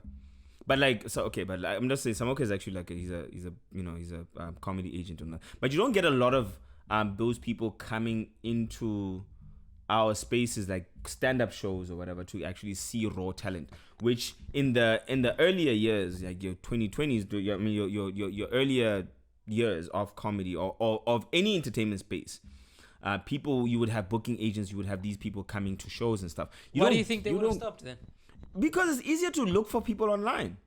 It's easier to look for anything online. You don't have to spend money to go to a show. But online is like when you're talking about same time as stand-up, you can't go look for online. But it's easier. Everyone that any talent scout will take the easiest route, and the playing field, unfortunately or fortunately, the playing field has changed for entertainers at large, not just comedians. For entertainers at large to exist where people are where people mostly interact and exist, and this is online, right? Yeah. So you kind of have to, whether you like it or you kind of have to make take advantage of that space and use it, because there are people that have picked me up online and stuff that I've done like for Laughter on Lockdown or whatever the fuck it is, like, or stuff that I've done on the Joe Emilio show, and then they've come here to listen to our podcast, and covertly they have come to the stand-up shows because they've seen this podcast or they've seen me on Laughter on Lockdown. Yeah. You know what I'm saying? Yeah, so all of that translates to now the people leaving the screen and coming to the show. So the craftsmanship of this shit has changed. I was about to say, but that's craftsmanship. That's not marketing. Well, it's one and the same thing, Kwanda.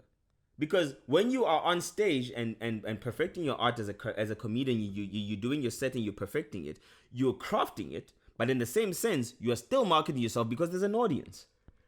You know what I mean? You're not sitting by yourself and crafting your jokes. You are doing your jokes, but then there's an audience right in front of you waiting to receive the jokes, right? And they will either like you or hate you, and those that like you will follow you and recommend you to anybody else, or just say, I know this guy, he's funny. Yeah. Okay. So in the act, you are always, even if you think you're crafting, they're actually the same. Yeah, you're crafting and you're marketing at the same fucking time. I hear you. So now the avenues have changed, because back in the day, like stand up, the stage part of it, or the real life aspect of it, was very important, because now you never know who would actually see you in real life, and then you would have opportunities to go to whatever it is, show that would showcase your stuff or whatever. But now that playing field has changed. You see what I'm saying? So you kind of have to, it's forcing stand-ups to dig deeper than just being a stage act. You know what I mean?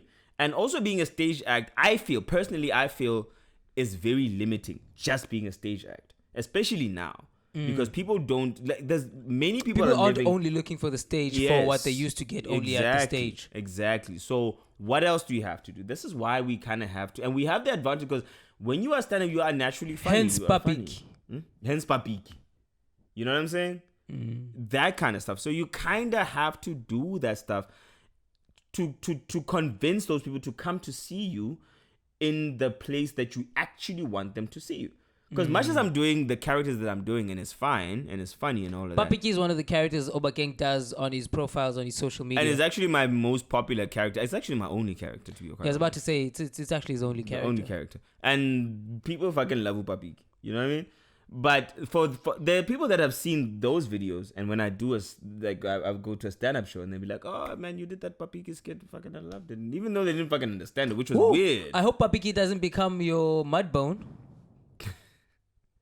Mudbone did a lot for Richard Pryor, but in the end, he didn't want to do Mudbone anymore. No, but Papiki won't become my Mudbone here, because it won't work in Cape Town. It has the potential of being my Mudbone. So your Papiki reactions online are actually mostly Bloom people. Yes, mostly, because when I watched your latest Papiki video where he's doing the squat, yeah, I don't know if I left a comment or I left an emoji or something, but you said nice one. I remember you saying nice. Oh yeah, I was trying to find something to say but look, I couldn't really speak on the content. Yeah.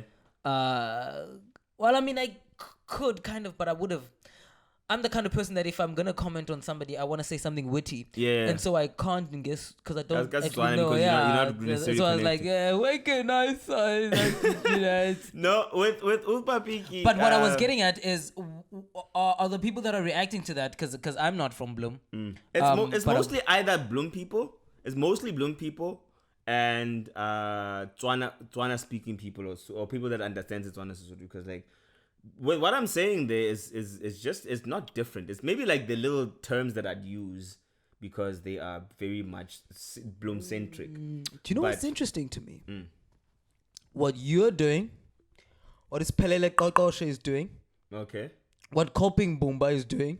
Yes, with the sponsor lessons, I actually want to go to. And I can't wait until Pius catches on to it. Pius as a character is fucking funny. I'll tell you why. You doing your Setswana stuff is resonating, I think, more than all the other stuff that you do. I mean, all the other stuff you do is gang too. But the Setswana stuff is resonating with a particular sect. And I think that there's a momentum for it because I see the momentum that Kolping has in the Xhosa lessons and now releasing his book. Yes. Xhosa lessons. Go check that shit out. I'm going to buy that book. Kolping Boomba. I've ordered 4 for my family. I'm going to buy that. In fact, we should actually go to a show. Kolping Boomba has released show his Xhosa has lessons. Been postponed because of Has it been COVID. postponed? It has been postponed. But when the show But when happens, it does happen, make sure you go check out Kolping Boomba and Xhosa lessons is actually fucking dope. Spelele Kokosha, I've been Yes. watching his statuses. He's He a must lot of the stuff.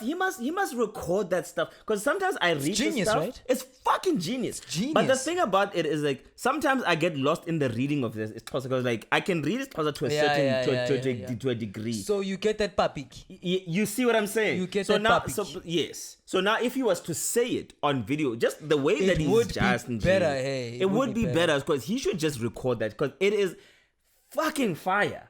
It is fire. It is fire. The stuff that I've read, I'm just like, it is fire every time. Top quality. But the thing about it that I like the most is that I don't think he aims to make it that way, but it's actually very thematic. I actually don't realize. I don't think he realizes how fire it is. By the way, Pelele Kokoshe is another comedian in Cape Town. Fucking fire comedian. Xhosa is most of his comedies in Xhosa. He's fucking hilarious. Kanyisa Bonas is another one. Fucking hilarious. Yeah. So if you see us branching off into this tangent because of those things. Kanyisa's fire on stage, but these guys that we're talking about, is Pelele in particular, Kolping in particular, and now Obakeng, what he's begun is that these guys are doing content on social media in Vernac. And they're getting more traction. These guys have been legend in English, vele in Cape Town. Forever. But we are seeing that even in hip hop, I see it. Yeah. There's a now. huge traction for vernacular stuff, and it comes with like a national pride, I think. Think about it this way. Remember, in a past couple of podcasts, we talked about cultures in schools and how we had to put up with a lot of cultures that were actually still very inherently racist. Yeah. And the people that came after us, Ospelele, or Kolping, people that are just relatively a few years younger than us, they didn't really stand for that shit in their schooling they did environments. their own fucking thing. And I think that that's where this culture of vernacular content is coming from too. And it is so hilariously funny. It's like, I can't tell you how funny a vernac is than English, because if you're somebody that speaks English, you won't get it. You won't get it. But I'm telling you, vernacular is a whole other book of funny. It's levels. It's levels of funny. Like, and also because I think it's so close to home. And it's so easy to just like to relate touch and relate. It's incredibly funny, and big ups to the guys that are fucking doing that shit, man. Yeah, I mean, now saying personally, Spelele, I cannot wait until you do something past the statuses that you write. I'm not saying stop, how funny that because guy is. I totally enjoy them, but I would love like some sort of anthology of his status. Okay, if that's what it is. Minanditi lezo status, you should either perform them live.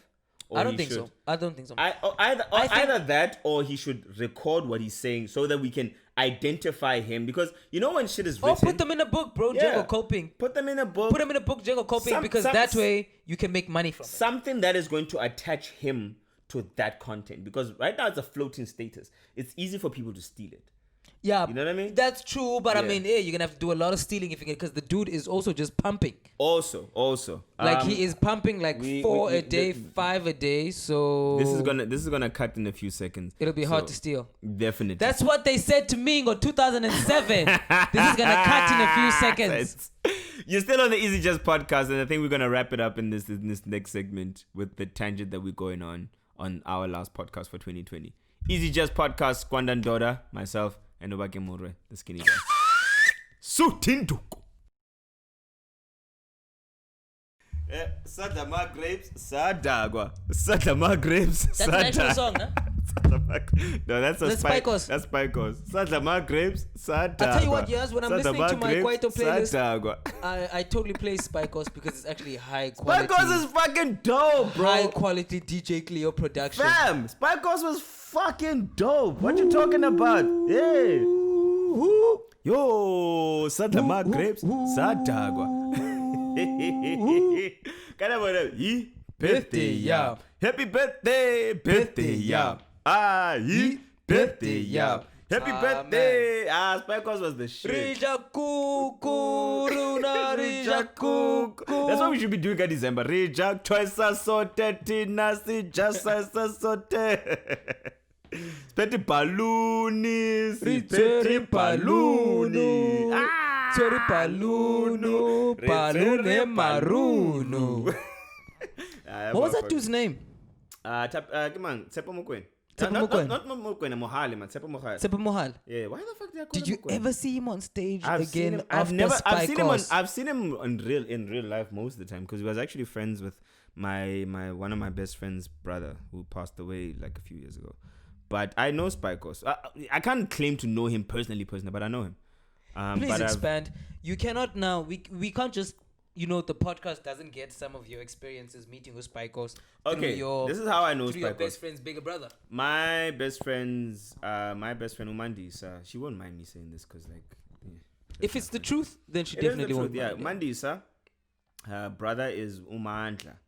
Mandla passed away a couple of years ago. Not Spigiri, not Makendlas. So Umandla. So they went to, I could be wrong in this regard, but they went to the same school, which was CBC. And Tsepo is from Bloemfontein. He moved to Johannesburg years ago, but he's originally, in fact, the Mohale family, all of them, went Tsepo, Max Mohale, Sizwe, those guys. I don't know the other dudes. Are they also like celebrities? Or? Tsepo is, I think, the celebrity in the entertainment space. Max is a photographer. Okay, a renowned photographer. Yeah, renowned. Yeah, his fucking work is amazing, man. He's really, and they all look like they look the same. So Max is a photographer.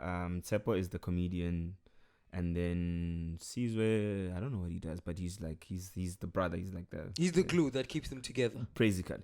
So I know Tsepo because of Umandla, who's my friend's big brother who passed away. They were friends. Yeah. So that's how but also not gonna when he had already moved, but sometimes I would see him and by the time you knew him, it was probably already Spikos. Yeah, it was already Spikos at the time.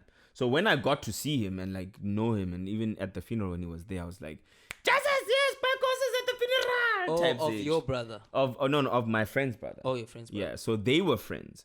But also because he's from Bloemfontein, man. We knew him. We knew Spikos. We knew Tsepo Mohale. In fact, back home, he still gets here. And he'd come home and perform Spikos. No. He did comedy in Joburg. So in Bloemfontein, Tsepo is known as Tsepo Mohale, but he became a celebrity in Johannesburg, and he grew his career there.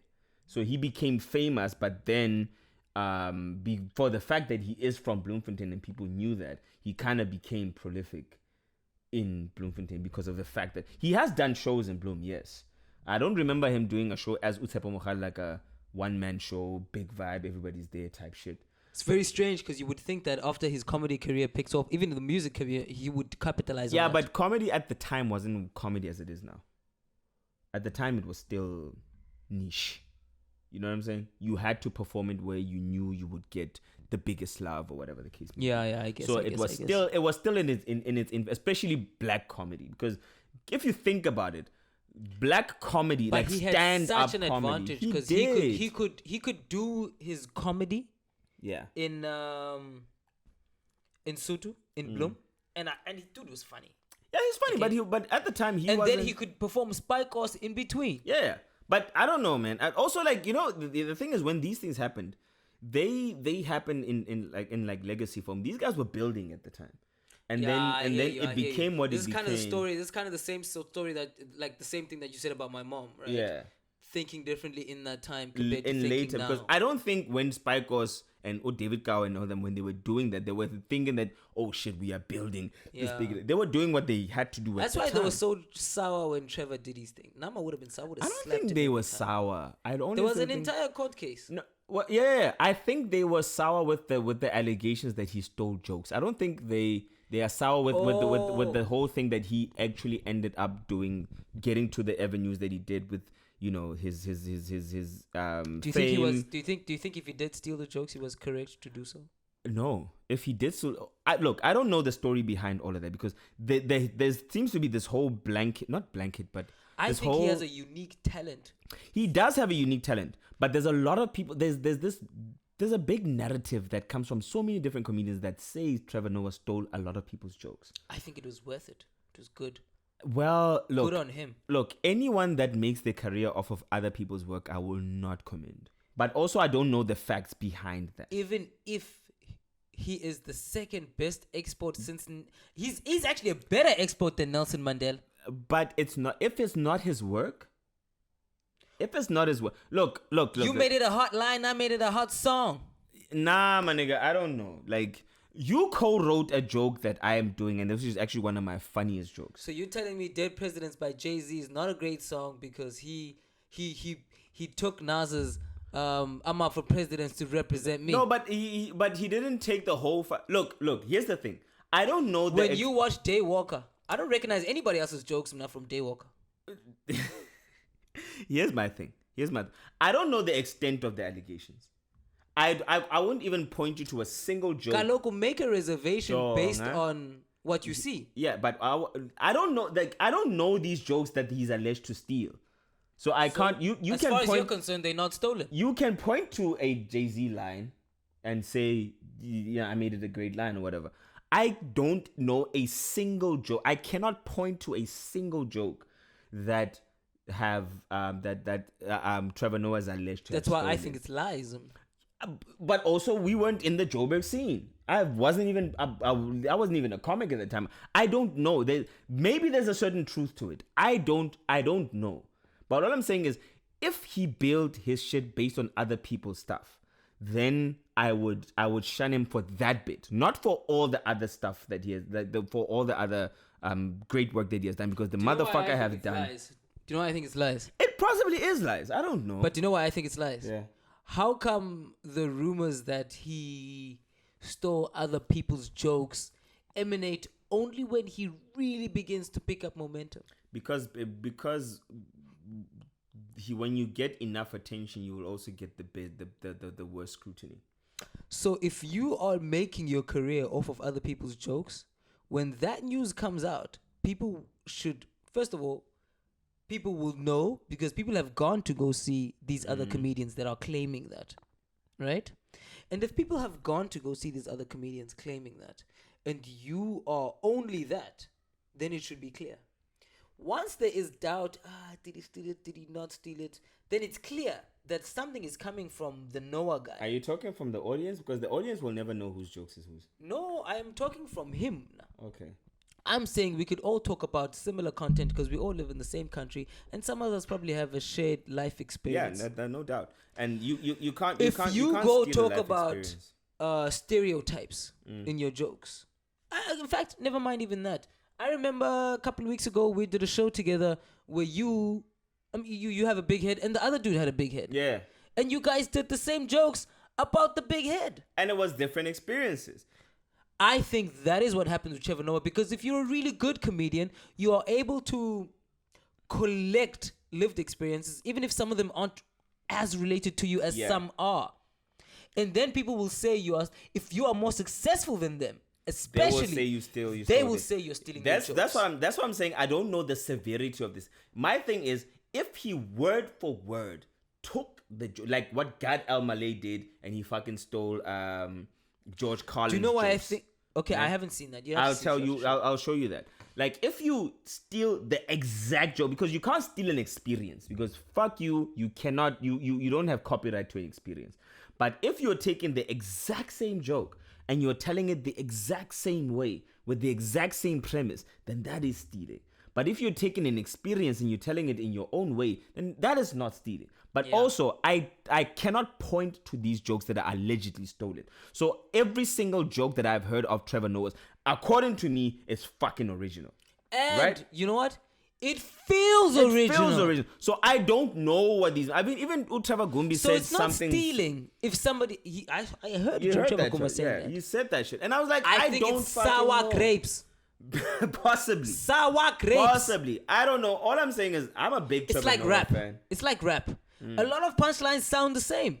And man. If you listen to Murder Mook and you listen to all of rap from 1990 till 2000, you're gonna hear a lot of Murder Mook in those albums, and you're gonna hear a lot of those albums in Murder Mook, I think. Possible. Who the fuck is Murder Mook though? He's like a battle rapper, so like they just punchline after punchline. Those motherfuckers. Yeah, those guys. Loaded Lux, no Murder Mook, they like to battle each other. Nabo Sirius Jones, all of those people.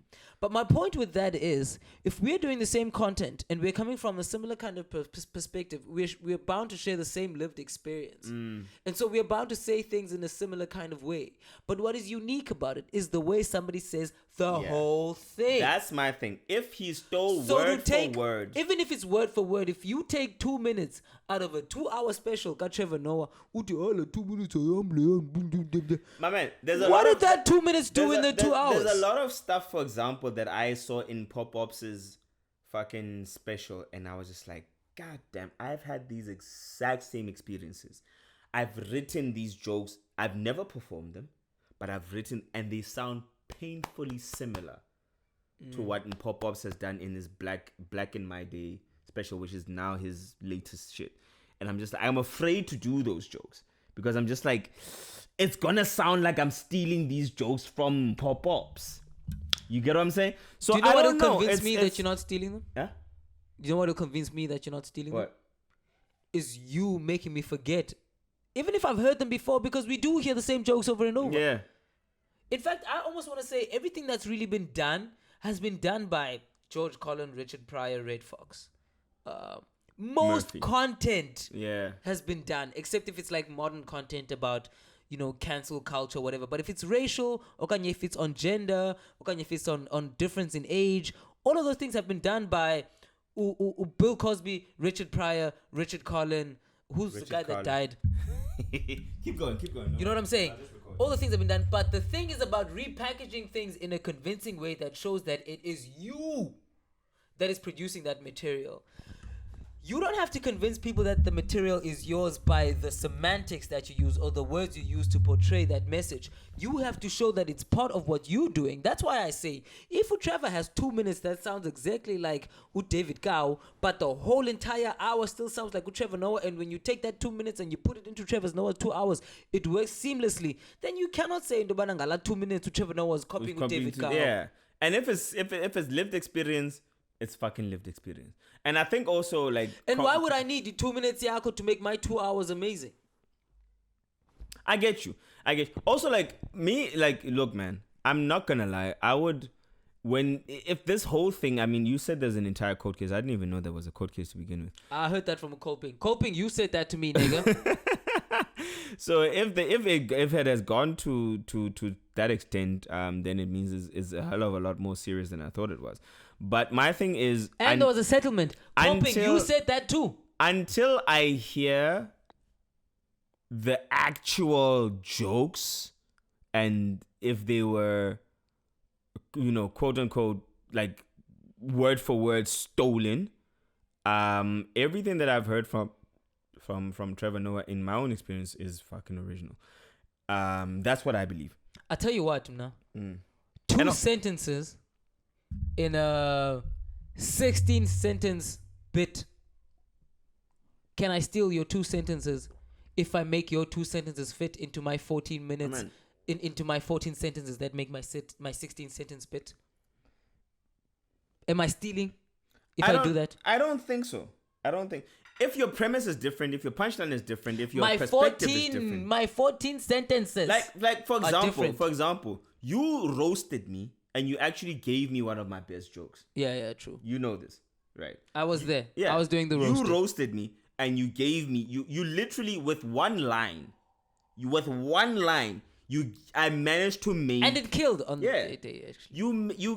You roasted me with one line. And I made a 3-minute joke out of the one line that you made.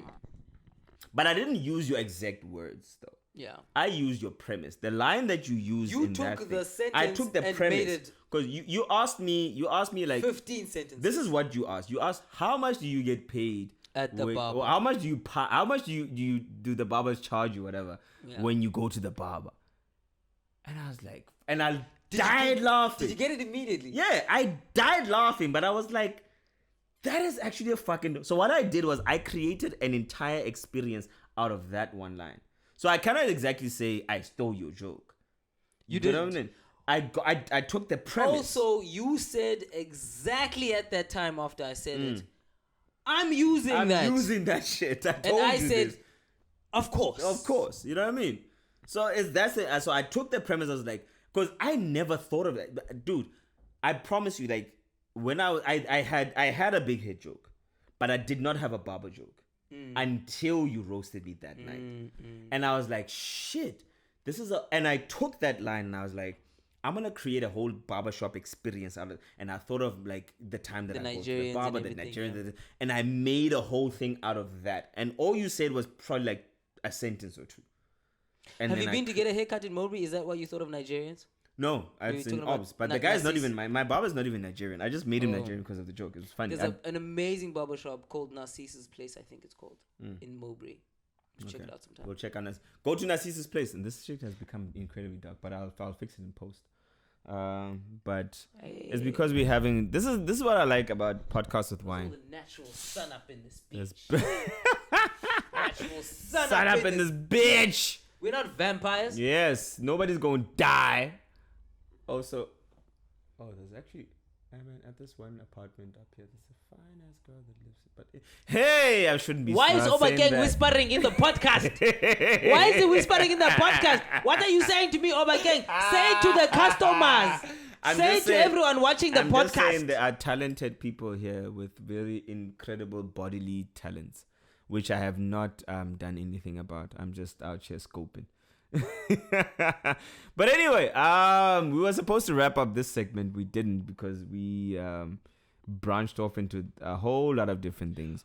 But yeah, you know what? I think it's also because, when we thought about this podcast, we thought it would be a comedy hip hop podcast. Yeah. But we seem to talk so little about comedy and hip hop. It's like a constant reference but it's not really the content matter. No.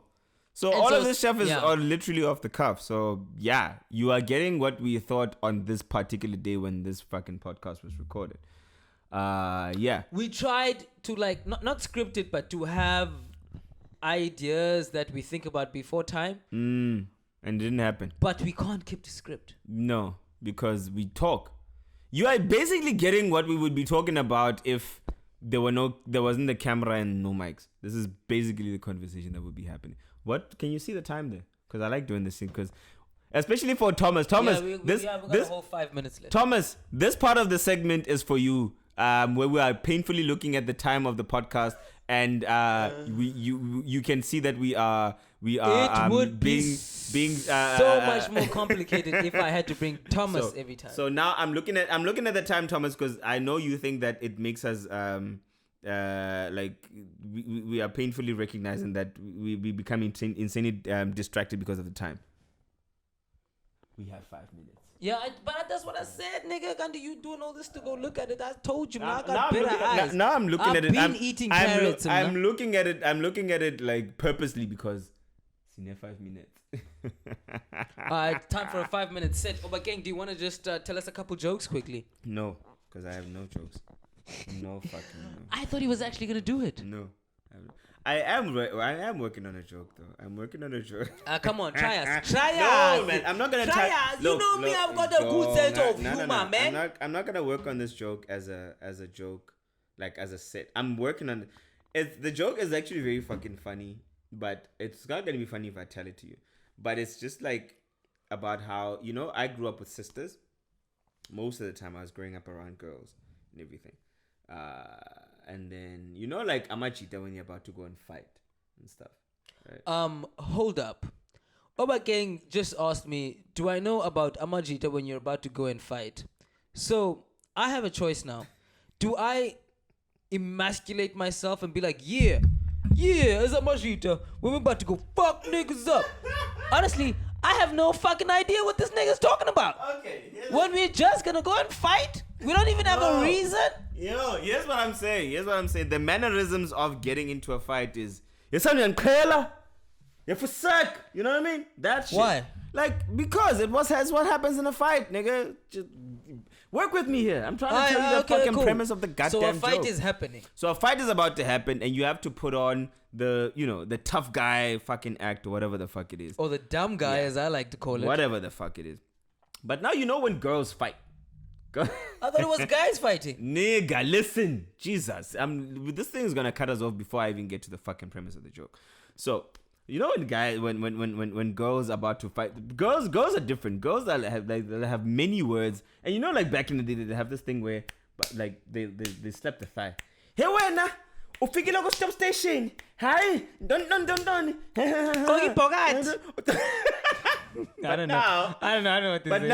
But now that's what girls do when they're about to, because they barely ever get into like physicals, because they'll get into words first. Tina, we are very quick. Back then, I guess. Yes, but we are very quick to throw a punch before we'll say a few words and then punches and then kicks and then it's what's up. So now, because me and I grew up with sisters, now I get into an altercation with a motherfucker, but I've grew up with sisters and I've seen my sister doing this shit. So my act tough was, hey, where to? Come on, you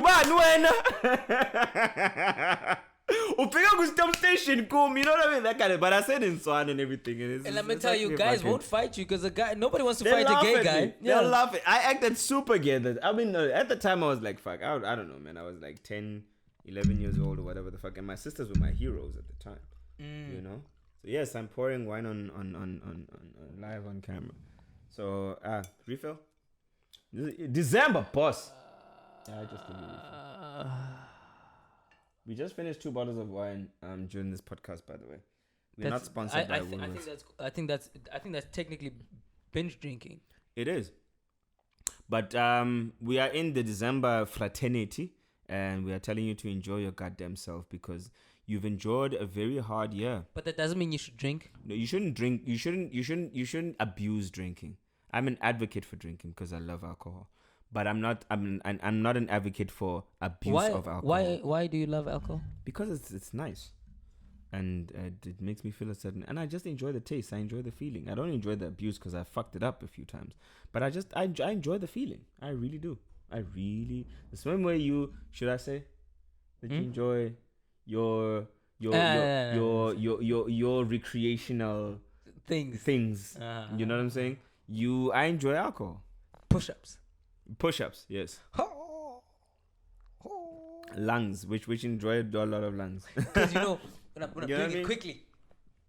But I enjoy the taste. I enjoy the feeling. I don't enjoy the abuse of it, but I do enjoy the feeling. It's my thing, you know. No, I understand. Maybe it's because my dad was an alcoholic. I don't know.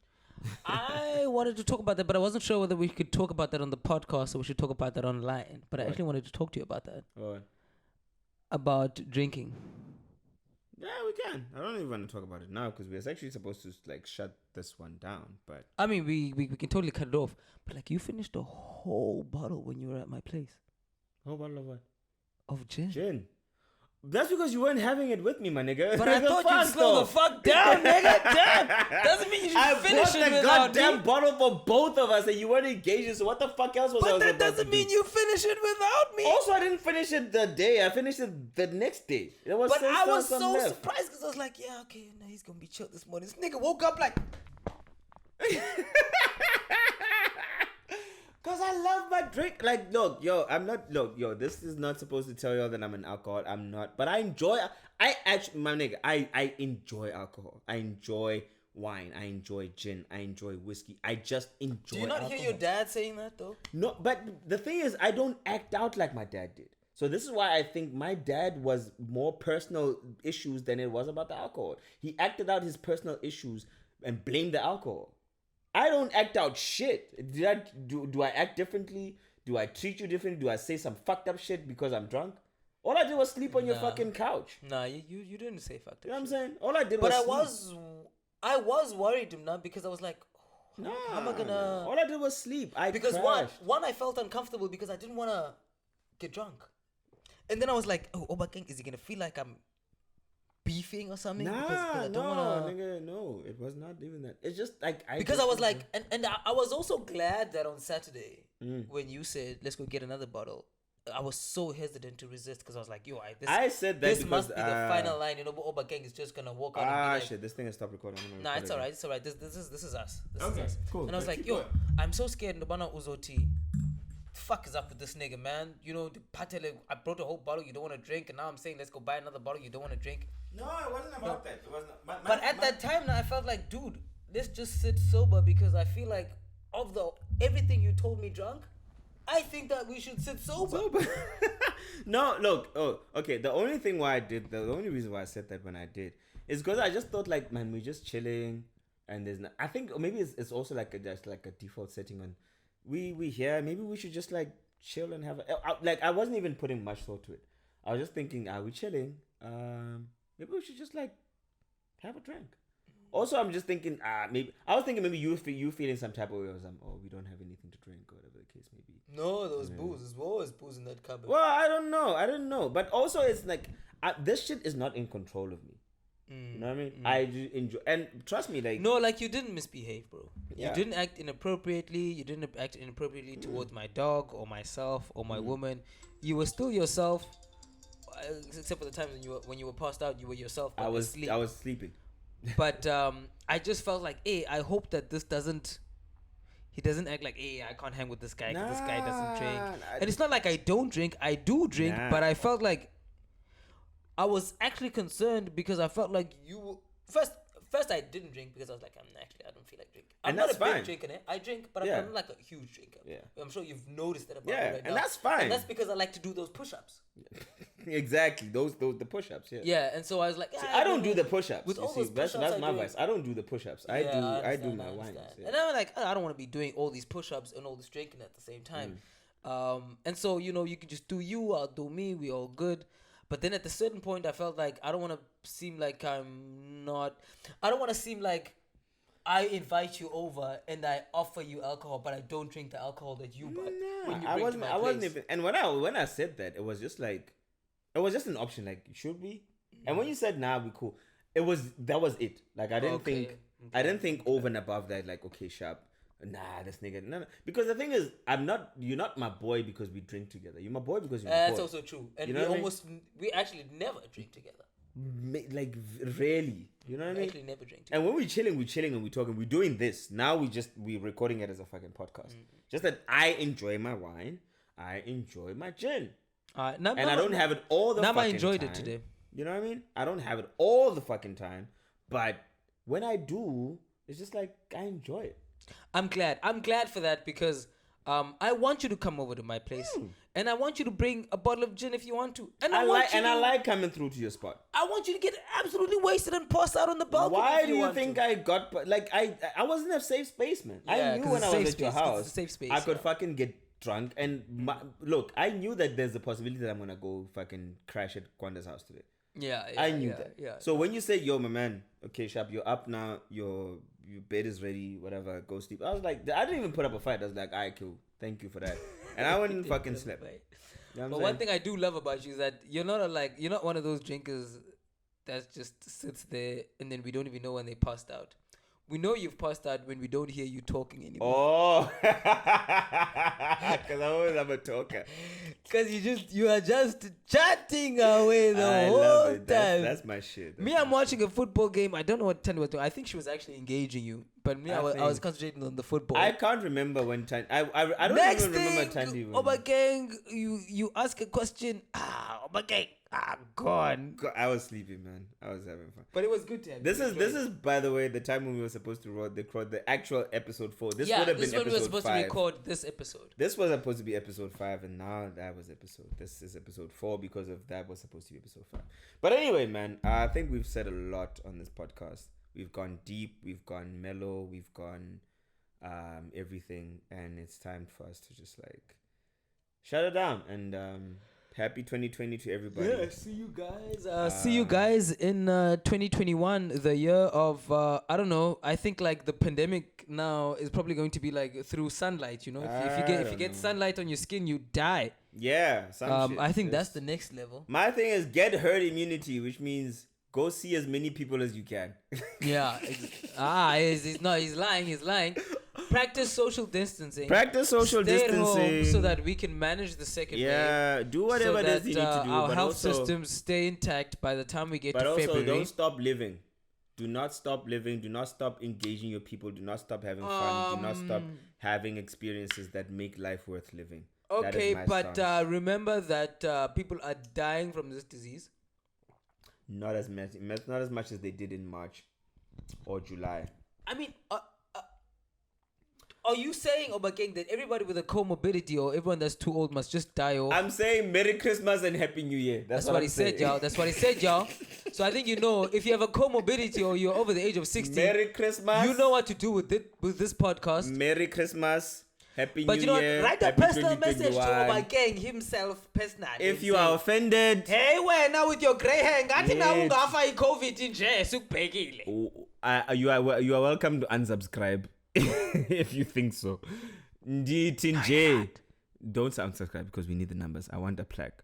But all I'm saying is Merry Christmas, Happy New Year. I hope you enjoyed this podcast. And I say to you, Happy Boxing Day. Enjoy your Boxing Day. Yeah. And if you enjoy your Boxing Day, it means that you took it easy on Christmas Day. Yes. Eat food. And Dingantobela was still a boxer when we still called the 26th Boxing Day. Eat food and do cardio, man. That's all you need to do in life. Yes. Eat food, do cardio. And have sex. Cardio. Don't make babies that you shouldn't be making, but have lots of sex. Sex is good for you. Sex will uphold your relationship. Sex will make sure that everything is together forever. Hallelujah. Amen. And that's what I gotta say about it. Oh, sure, but do you really want everything to be together forever and ever? Amen. Think twice. If you are into together forever, of course I'm talking about, committed relationships and all of that. But if also you're in a semi-commit, just have sex. Just have good sex. Rational and faithful sex and all of that. But over and above that, though, over and above all the shit that we talked, over and above all the serious things that we talked, the emotional and the factual or non-factual, whatever it is, man. Happy 2021. I'm glad you survived 2020. Happy New Year, Happy Christmas, and we'll see you in the next year. And you guys have been amazing for the 4 episodes that we recorded thus far. But and before you say all that goodbye, if you had to pick a hip-hop song that would describe 2020, what song would it be for you? I don't know. Think about it. Yeah, man, I have too much wine in me to think about it. Right? I'll give you a whole minute. I don't know. Wuhan got you all in check. That is actually a really good song because it does have everybody in check in terms of diseases. Basically, I don't know, man. There's so many. I haven't thought of one, but I think mine would be Triumph. Yes. Because good Socrates' philosophies and hypotheses can't define why we dropping these mockeries. Lyrically perform armed robberies, flee with the lottery. Possibly the spot of me, battle scar shogun. Exposure with my pen hits tremendous. Ultraviolet shine blind forensics. I inspect you through the future, see millennium. Killer bees sold 50 gold, 60 platinum. Shackling the masses with drastic rap tactics. Graphic displays mold the steel like blacksmiths. Black Wu tackers, scream bees, ease the guns and rumble with patrolman, tear gas, lays the fun. Don't get me started on that shit, fam. Yo, we gotta end this. This has been fun. The reason why I like Triumph though is because it seems like killer bees are killing everybody in the world. Yeah, killer bats. And it's bees. No, killer bats. Corona bat. Yeah. Oh, I'm sorry, I was slow. Angithi siyaphuza la. Killer Bats, motherfucker. Okay, so but anyways, that's why Triumph for me would be my song. Okay. In 2020. I think But there's more. Man. My other one. I feel like we should give it like Juicy, Notorious B.I.G. Juicy. What about Pharoah Monch's album, man? Get the fuck up. No. The one. What's the album with the post-traumatic stress disorder? PTSD.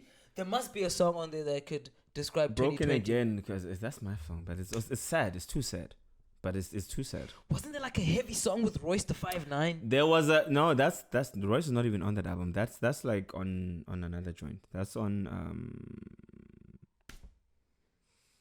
the other fucking album. Which I thought Obakeng would have something. No, juicy because for us you see what happened Pharoah now. The Monch. fucking card is full. Now we only have audio because you couldn't take us just shutting down this shit. See ma. Okay, we have to do a proper shutdown. And I just spilled wine. And people are still going to enjoy this. Won't you just play the shutdown? It might be good enough. Huh? Like when we were rapping. I think. Yeah, maybe. I don't know. But I still want to say a proper goodbye. So we're going to come back. Whether I'm going to use it for the podcast or not, it doesn't matter. Man, I should learn that Inspector Deck first. Yeah. We'll come back and say bye-bye. Why? Okay, sure. We are actually closing the shit. This is going to be probably the longest podcast you've ever had from EasyJust for 2020. And I'm right in your face. So EasyJust podcast.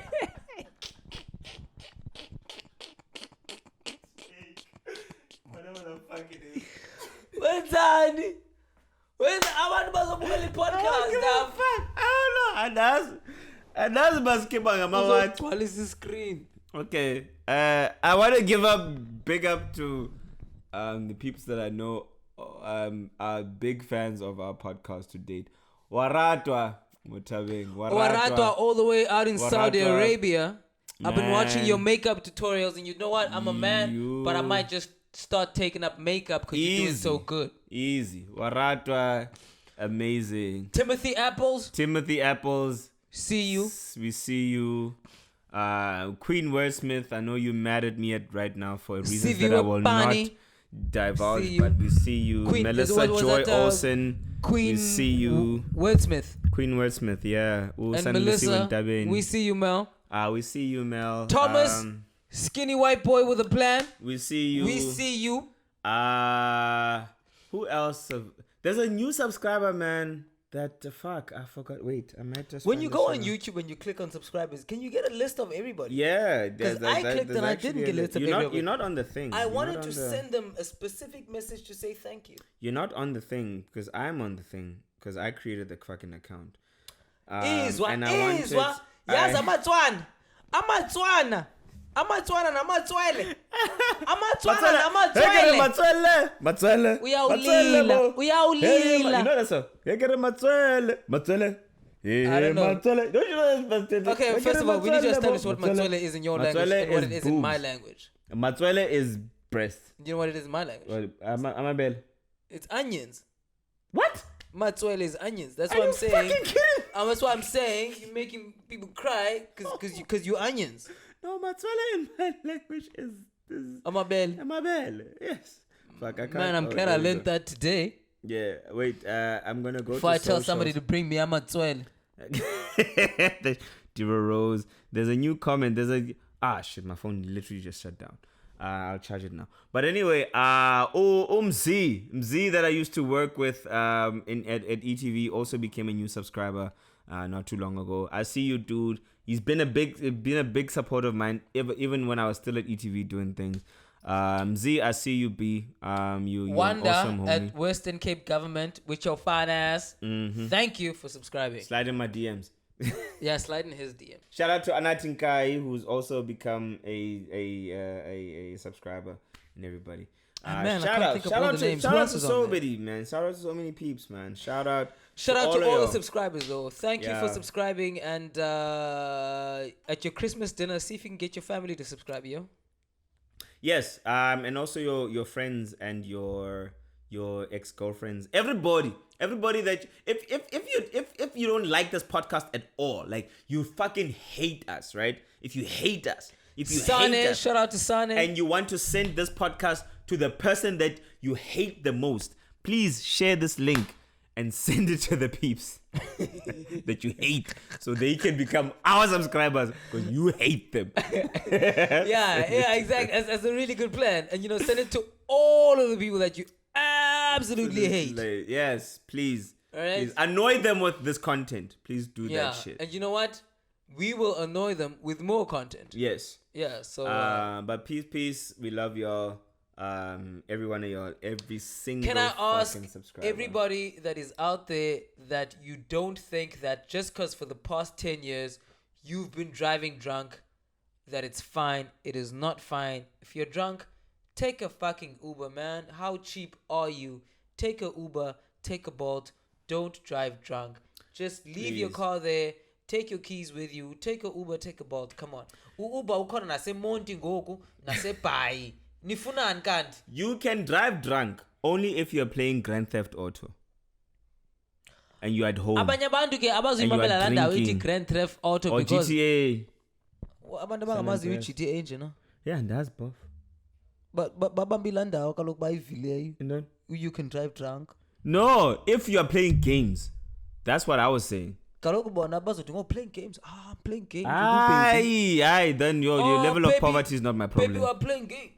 Your level of poverty is not my problem. But listen, peace to everybody, man.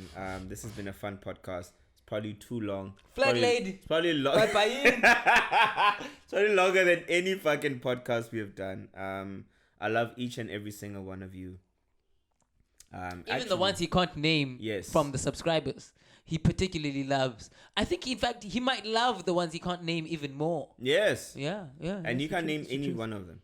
So, also I named the people I named. I didn't claim to love everybody. I have. Okay, let's shut this down, Kwanda. Big bird, lo tutanda wonke umuntu nje net. Fuck off.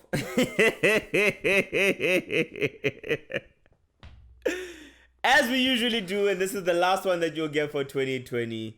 Gagabalung! Gagabalung! Gagabalung! You know what it is. Peace.